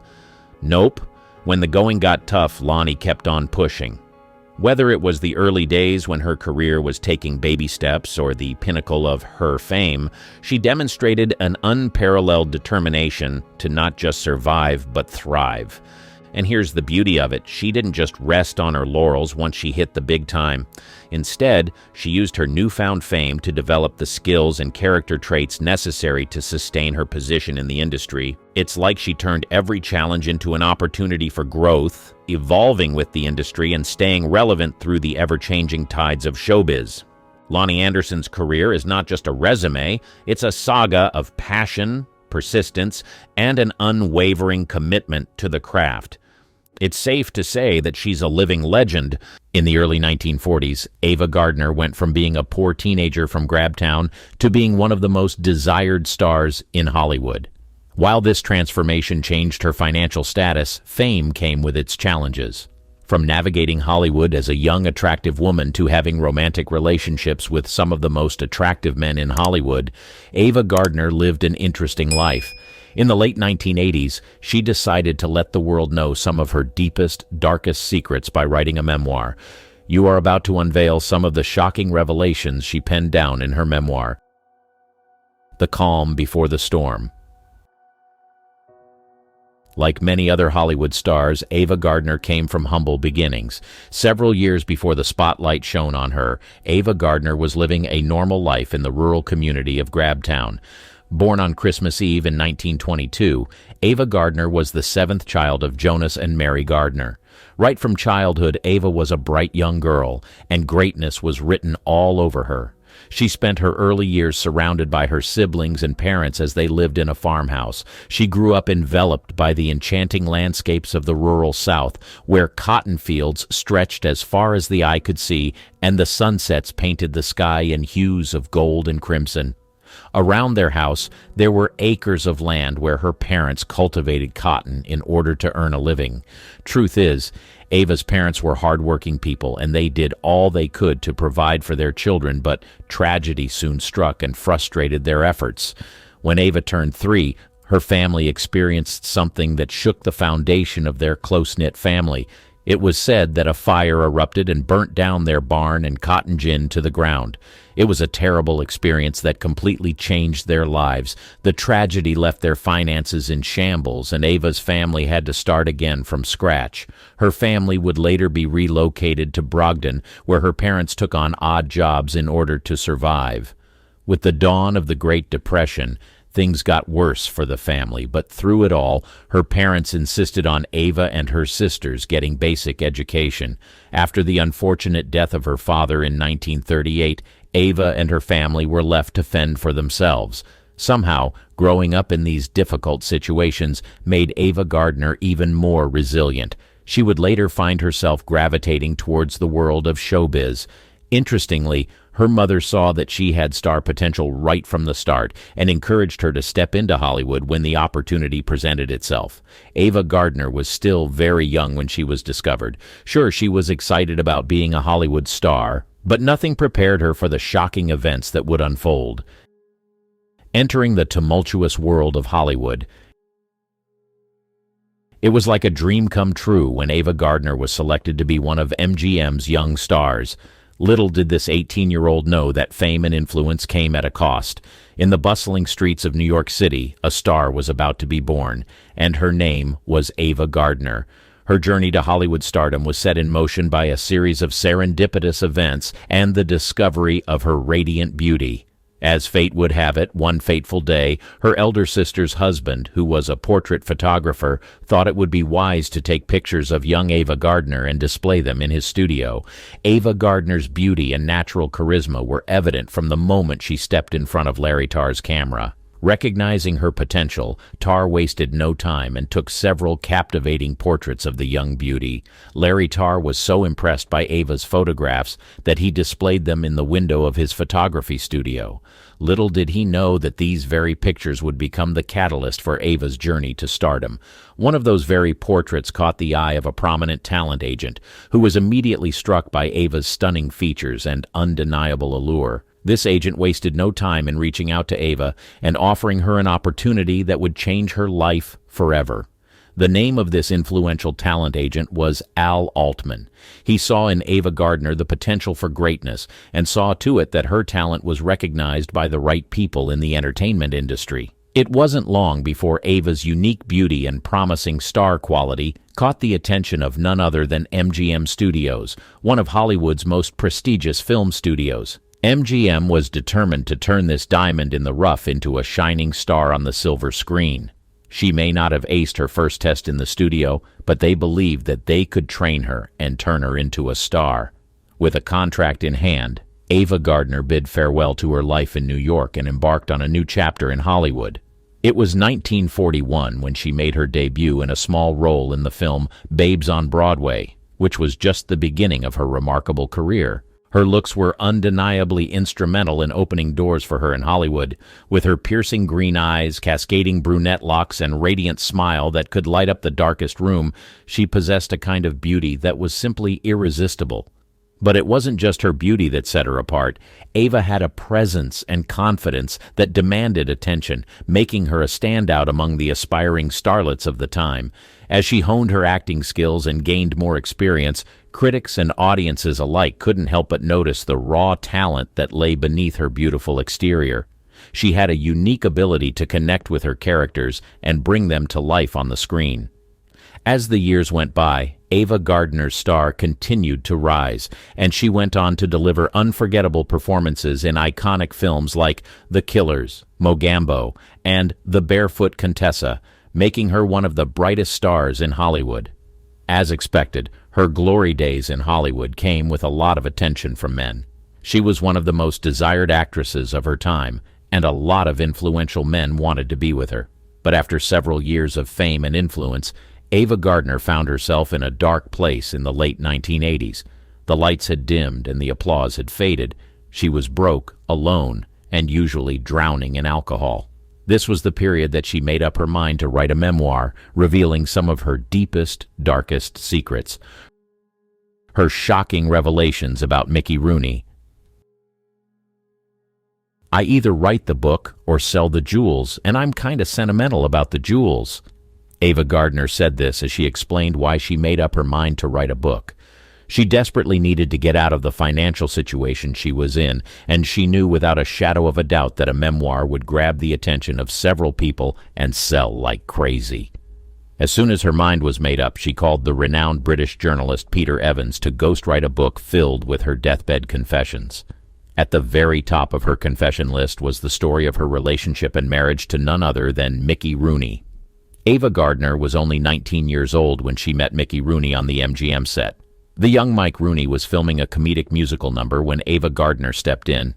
Mickey was completely mesmerized by her beauty, and he could not resist her. Soon after, they fell in love and got married. Ava revealed that she was innocent and still a virgin when she married Mickey Rooney. In her memoir, she stated that Mike Rooney was extremely sexually attracted to her and that she had no idea that he was a cheater. In her words, "I still didn't know he was the biggest wolf on the lot. He'd screw anything that moved." The two youngsters seemed like the it couple, but their marriage was not as it seemed on the surface. In her memoir, Ava Gardner made shocking revelations about her tumultuous relationship with Mike Rooney.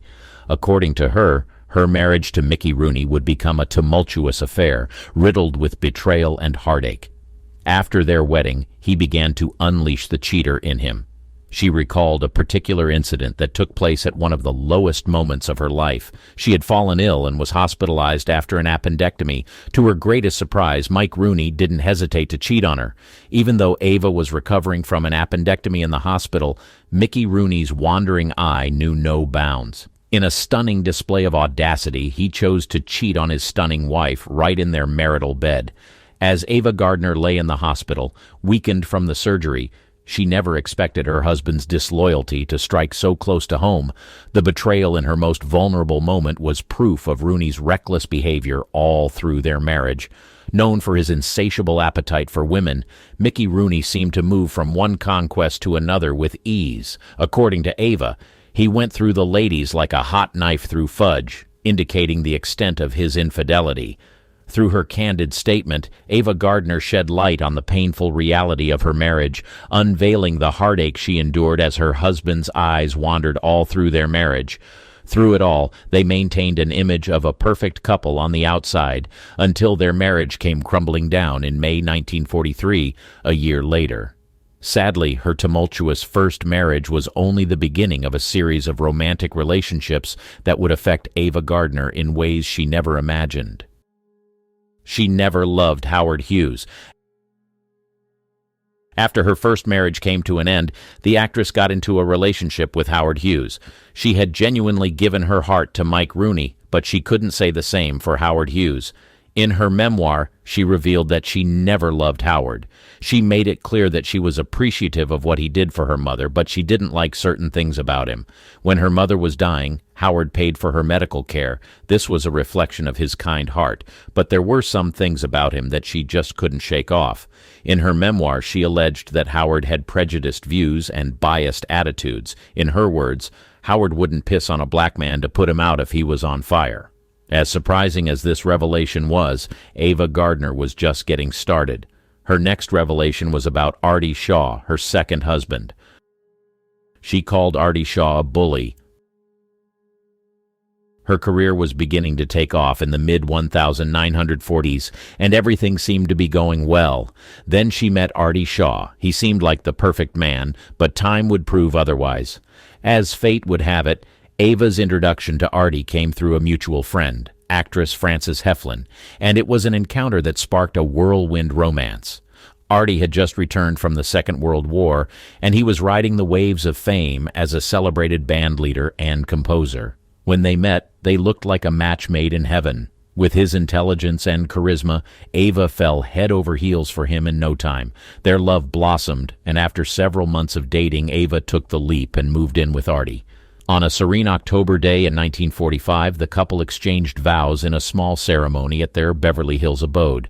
Ava was 22 at the time, while Artie was 35 years old. Their age gap seemed to not be a problem, and their love certainly looked beautiful on the outside.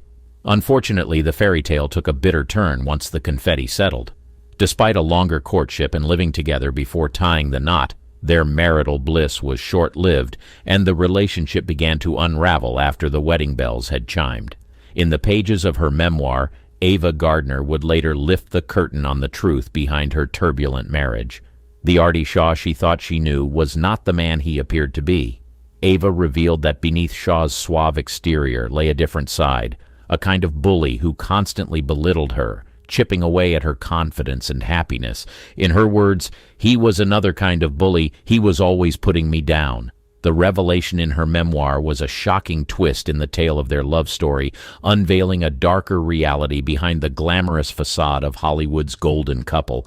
Ava Gardner's revelation about Artie Shaw certainly came as a shock to a lot of people who thought their marriage was flawless, but what was even more surprising was what she did as a result of the pain that Artie Shaw put her through.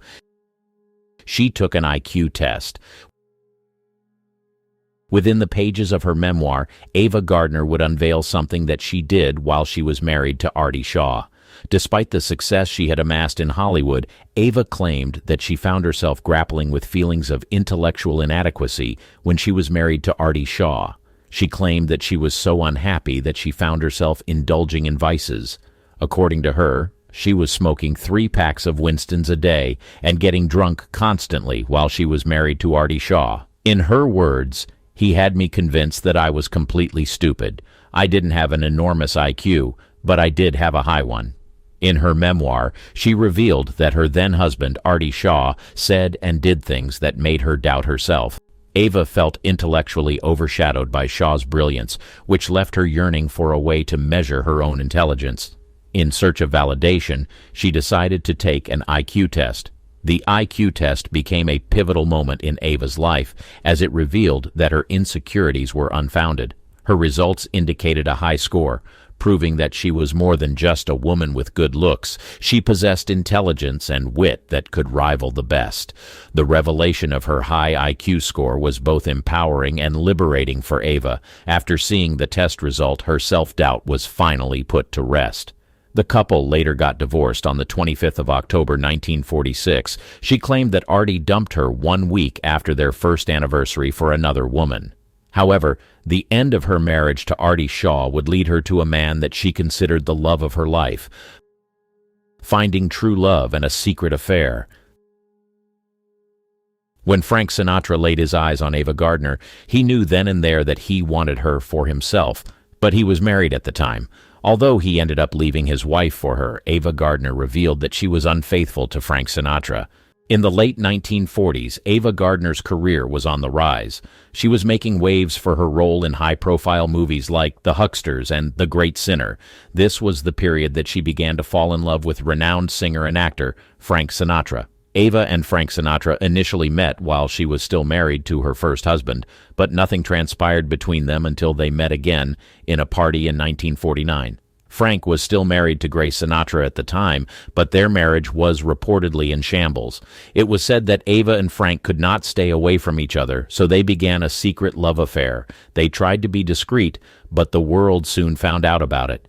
In her memoir, she said Frank Sinatra knew that it was true love on the first date. This was how their first date went. In the late-night hours, as they embarked on a drunken drive from Palm Springs to Indio, an adventure unfolded that solidified their bond. Armed with a pair of .38s kept in his glove compartment, the chairman and his beloved companion playfully shot out streetlights and store windows, leaving behind a trail of unforgettable memories. Frank was in the process of divorcing his wife at the time, but as soon as the divorce was final, he and Ava tied the knot in 1951. Ava was in her late 20s at the time, and Frank was in his mid-50s.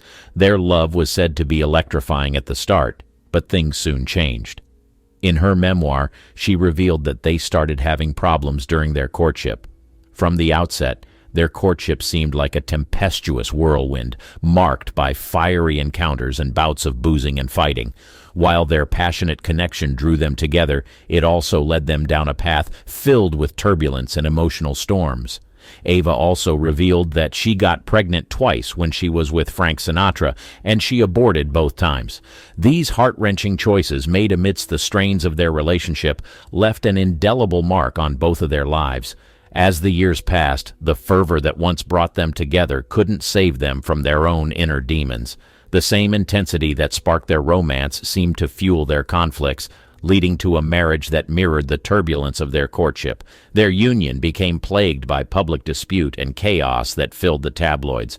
Shockingly, one of Ava Gardner's deathbed revelations was about her secret affair with Robert Mitchum. She revealed that while she was seeing Frank Sinatra, she was having an affair with Robert. In her words, "I was crazy about him." When she summoned the courage to tell Robert that she was also seeing Frank Sinatra, he ended things immediately. In her memoir, she detailed what he said: "Get into a fight with him and he won't stop until one of you is dead." Gardner said Robert didn't want to risk it being him, so he fled for his life. Frank Sinatra and Ava kept trying to make things work, but after a while they decided to end things. Their divorce was later finalized on the 5th of July, 1957. Ava went on to reveal more facts about her relationships, but her claims about what George Scott did to her were indeed shocking. George C. Scott did this to her behind closed doors. One of Ava Gardner's deathbed revelations was the truth about her brief relationship with George Scott. While the duo were dating back in the day, their fans admired them and people said they were a cute couple. However, there was nothing cute about what was happening between the couple behind closed doors. She claimed that George Scott had been abusive towards her while they were in a relationship. She went on to detail one of the fights they had and how dark it got.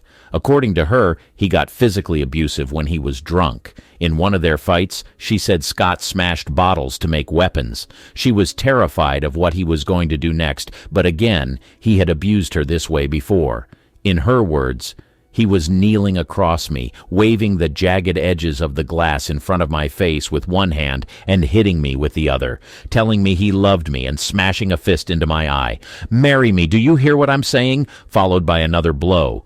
People were certainly shocked to find out that she endured all this, but of all the things she said in her memoir, she made it clear that she was aware that she made bad choices when it came to men. She also said that her friend warned her about some of the men that she dated, but she didn't listen. Lana Turner tried to warn her. All through her lifetime, some of her heartache came as a result of the men she chose to date. Perhaps if she listened to her best friend, things would have been different. Ava Gardner's best friend, Lana Turner, was also known to have attracted some of the most successful and influential men at the time. Interestingly, she was once romantically involved with some of the men that Ava Gardner was later involved with. She saw the different sides to these men, and she knew what they were capable of, so she didn't hesitate to advise Ava Gardner. When Ava Gardner told Lana about her decision to be with Frank Sinatra, Lana begged her not to go through with it. Interestingly, Lana had affairs with both Frank Sinatra and Shaw in the past, so she was well equipped to advise her friend. Recalling what her best friend told her, Ava Gardner wrote, "I've been there, honey," she told me. "Don't do it." I should have listened to her. The deed had already been done. She got into the relationships, learned her lessons, and lived to tell her story. The actress's life was truly one hell of a ride, but through it all, she tried to live life to the fullest. Although she started married to each of her husbands for a short period, Grace Kelly, fishing an emerald bracelet out of a fish tank while completely nude, it's not a scene from one of her famous films, but a real-life moment that exposed her secret affair. The Princess of Monaco wasn't always royal, and her path to the throne was paved with scandals and secrets. Buckle up as we dive into the juicy details of Grace Kelly's most shocking indiscretion. The rising star. She was born on November 12, 1929 in Philadelphia. The third of 4 children, Grace Patricia Kelly grew up in a wealthy family. Her father, John B. Kelly Sr., was an Olympic gold medalist in rowing, winning 3 gold medals in the 1920 and 1924 Olympics. He later became a successful businessman in the brickmaking industry, amassing a fortune of over $200 million in today's currency. Her mother, Margaret Catherine Major, was the first woman to head the physical education department at the University of Pennsylvania. The Kelly household was strict and achievement-oriented, with Grace often feeling overshadowed by her athletic siblings. At age 12, Grace acted in her first play, Don't Feed the Animals, at the Old Academy Players in East Falls. This early experience sparked her passion for acting. Throughout her teens, she participated in school plays and local theater productions, often taking on challenging roles beyond her years. In 1947, at 18, she moved to New York City to pursue her dreams. She enrolled at the American Academy of Dramatic Arts, paying her own tuition by modeling on the side. Her modeling work included appearances in magazines like Cosmopolitan and TV commercials for Old Gold cigarettes and Bayer aspirin. She earned $400 a week from modeling, a substantial sum at the time.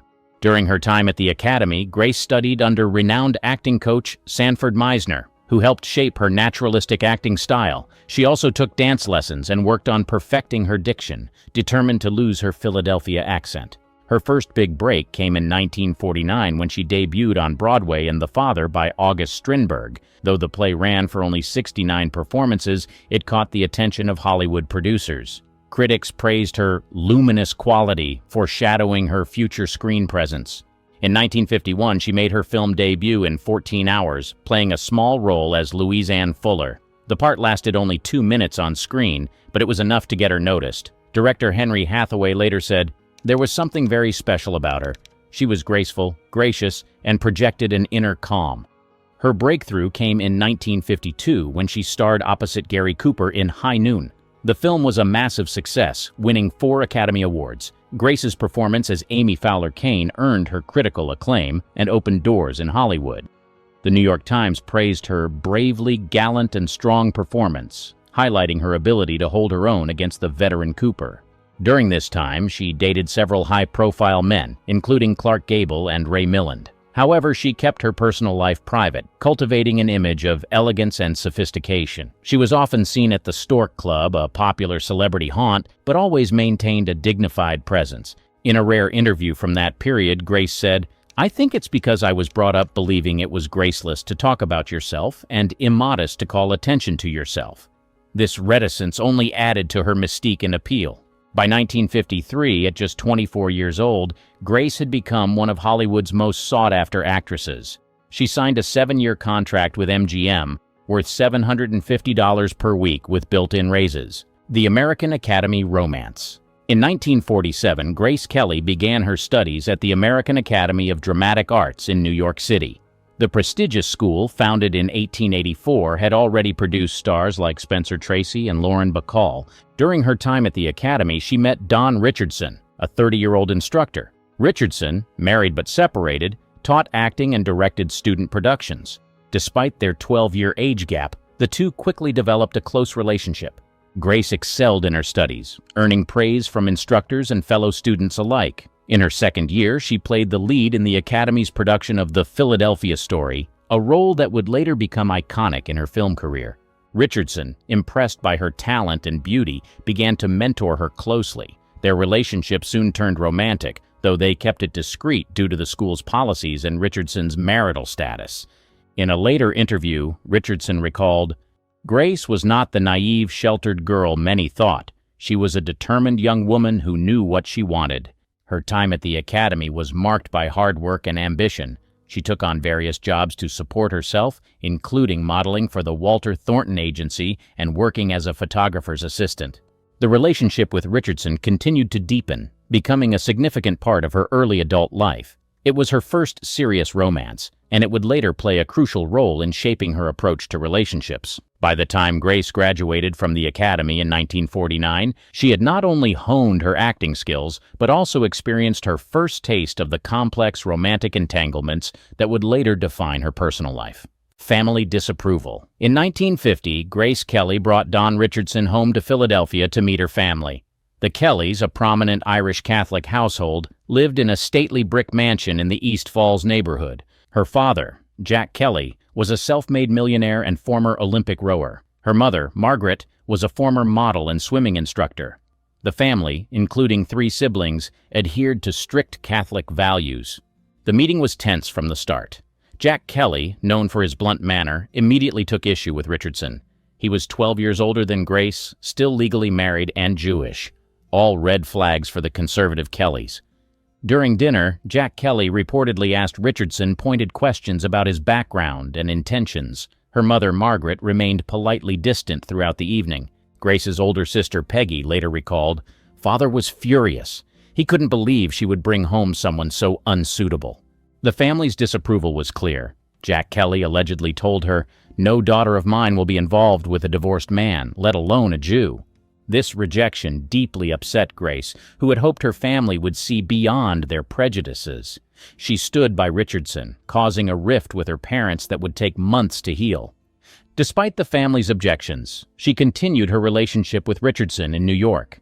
She balanced her budding acting career with her romance, often sneaking away from auditions to meet him. The conflict with her family over Richardson marked one of the first times Grace openly defied her parents' wishes. It showcased her independence and willingness to follow her heart, traits that would define her throughout her life. This period of tension lasted several months, during which she had limited contact with her family. She threw herself into her work, landing small roles in television and theater productions. Grace's other suitors. As Grace Kelly's star rose in Hollywood, so did her list of admirers. Between 1951 and 1955, she was linked to several high-profile men, each adding to her growing reputation as a desirable leading lady. One of her early romances was with the debonair Oleg Cassini, a fashion designer who dressed Hollywood's elite. Cassini, 15 years her senior, proposed marriage in 1954. She accepted but later broke off the engagement, citing family pressure. In 1953, during the filming of Mogambo, she had a brief affair with Clark Gable. Gable, then 52, was captivated by the 24-year-old actress. Their on-set romance was an open secret, with co-star Ava Gardner later quipping, "Grace was the only woman I ever knew who slept with her makeup on." Another notable suitor was Claudius Charles Philippe, the charismatic banquet manager of the Waldorf Astoria Hotel. Philippe, known for his connections in high society, courted Grace with extravagant gestures and introduced her to New York's elite social circles. Perhaps the most intriguing of her paramours was Ali Khan, a wealthy playboy and son of the Aga Khan III. Khan, fresh from his divorce from Rita Hayworth, pursued Grace relentlessly. Their affair was discreet but intense, with Khan showering her with expensive gifts. During this period, she also dated Ray Milland, her co-star in Dial M for Murder. Their relationship caused a scandal as Milland was married at the time. Her dating life became fodder for gossip columns. Hedda Hopper, a famous Hollywood columnist, once wrote, "Grace Kelly's romances are as varied as her film roles. One wonders which will lead to a lasting performance." Despite the attention on her love life, Grace maintained a public image of sophistication and discretion. She rarely commented on her relationships, once telling a reporter, "A woman's private life should remain private." In late 1951, Grace Kelly received a stunning emerald bracelet. The piece was exquisite, a gold band studded with large, vivid green emeralds. Its value was estimated at over $5,000, a small fortune at the time. The bracelet's origin became a subject of speculation. Many believed it was a gift from Ali Khan, known for his lavish presents to lovers.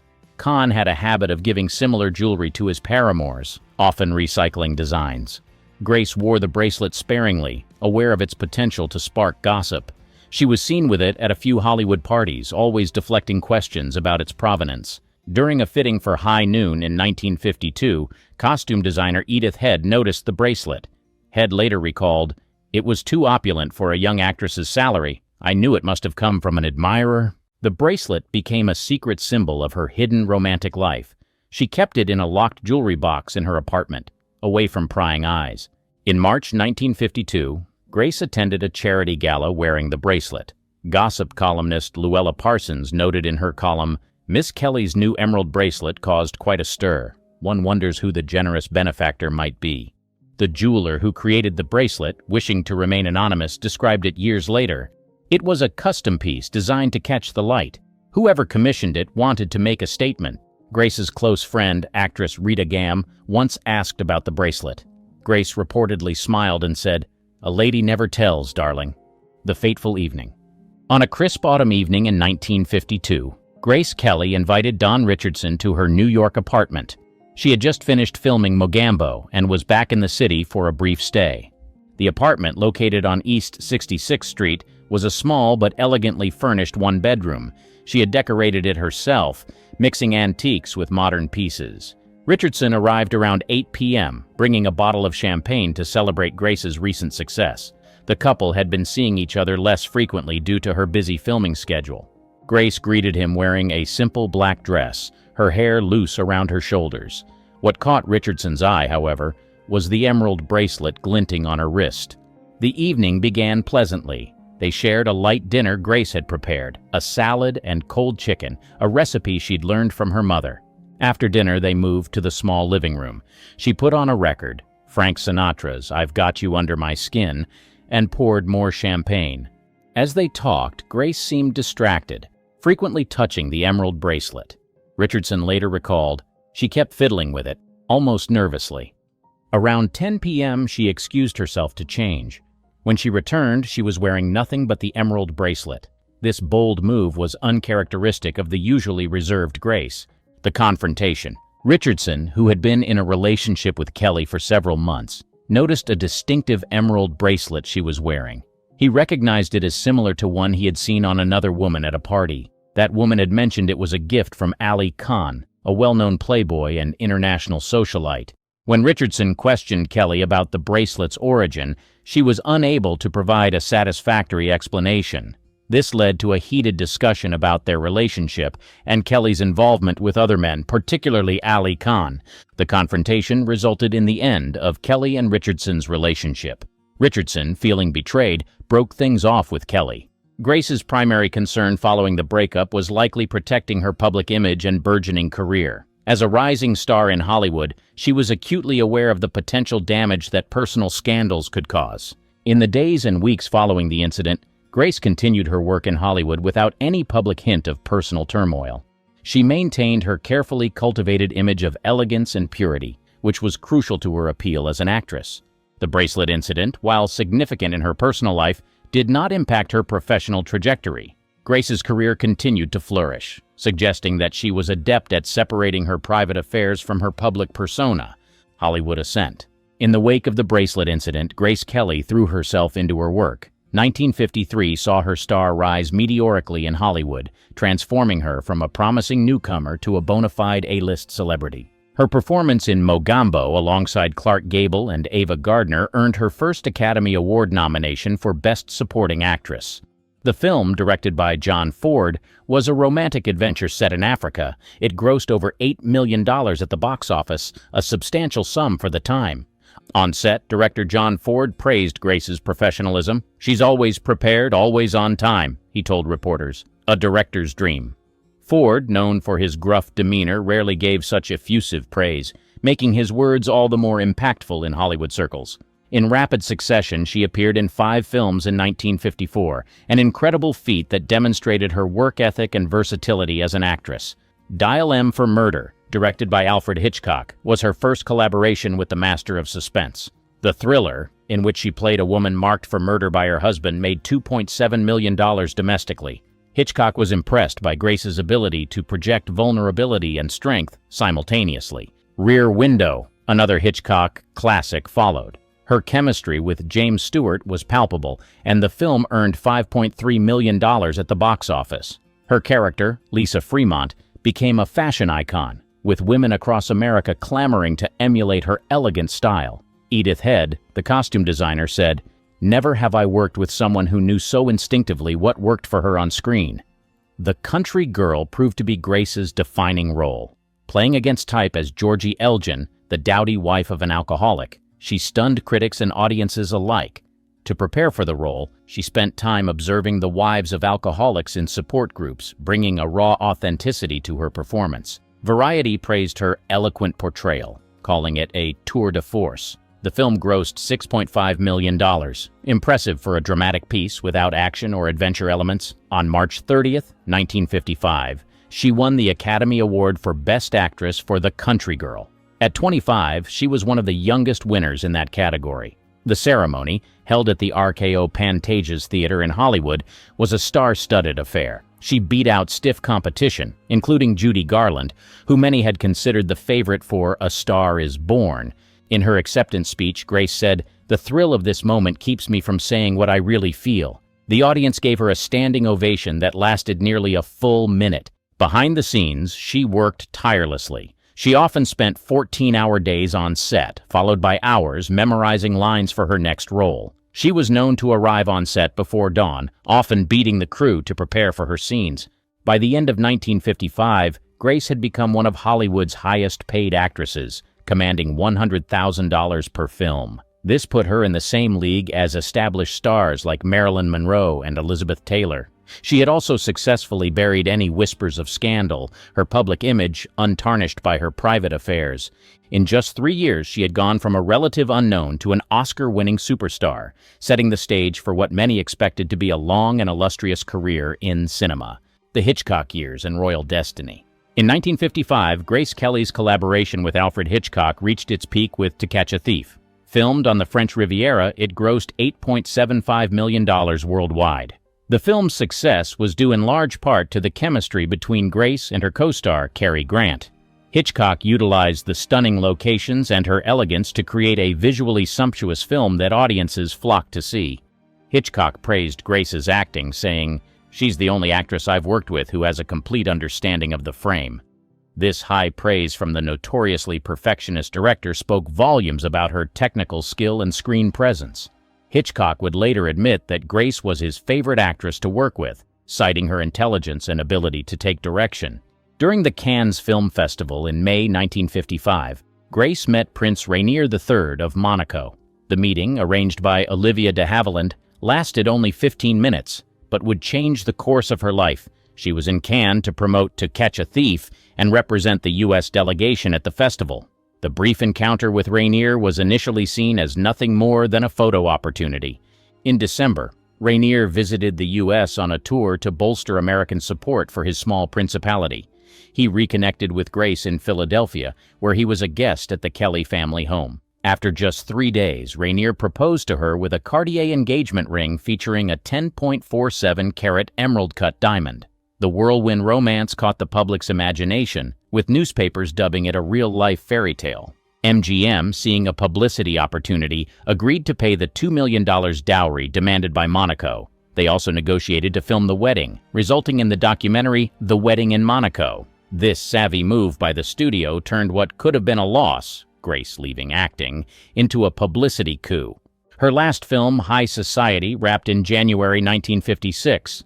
A musical remake of The Philadelphia Story, it co-starred Bing Crosby and Frank Sinatra. The film would gross $13 million, becoming her highest-grossing picture. It was a bittersweet experience for her, knowing it would be her final Hollywood role. On April 18, 1956, Grace Kelly married Prince Rainier in a lavish ceremony watched by an estimated 30 million television viewers. The event was dubbed the Wedding of the Century by the press. Monaco declared a national holiday, and the celebration lasted for 2 days. The wedding required 2 ceremonies, a civil ceremony on April 18th and a religious one on April 19th. Grace's wedding dress, designed by Helen Rose of MGM, used 25 yards of silk taffeta and 100 yards of silk net. The dress took 30 seamstresses 6 weeks to complete and has since inspired countless bridal gowns, including that of Kate Middleton. After the wedding, Grace retired from acting at age 26. She had made only 11 films in her 7-year career, but her impact on cinema was undeniable. Her decision to leave Hollywood at the height of her fame was shocking to many, with some predicting she would eventually return to acting. In her final press conference as an actress, she stated, "I'm not leaving Hollywood. I'm simply going to a new kind of acting." This cryptic statement left the door open for speculation about her future involvement in the arts. As Princess of Monaco, she focused on charity work and cultural initiatives. She established the Princess Grace Foundation to support local artisans and artists. Grace also worked to modernize Monaco's constitution and economy, helping to transform the principality from a sleepy tax haven to a modern state. Despite her new role, Grace never completely left the world of entertainment. She narrated documentary films, gave poetry readings, and even considered a return to acting in 1977 for Hitchcock's The Short Night. However, public opinion in Monaco against their princess returning to acting ultimately led her to decline the role.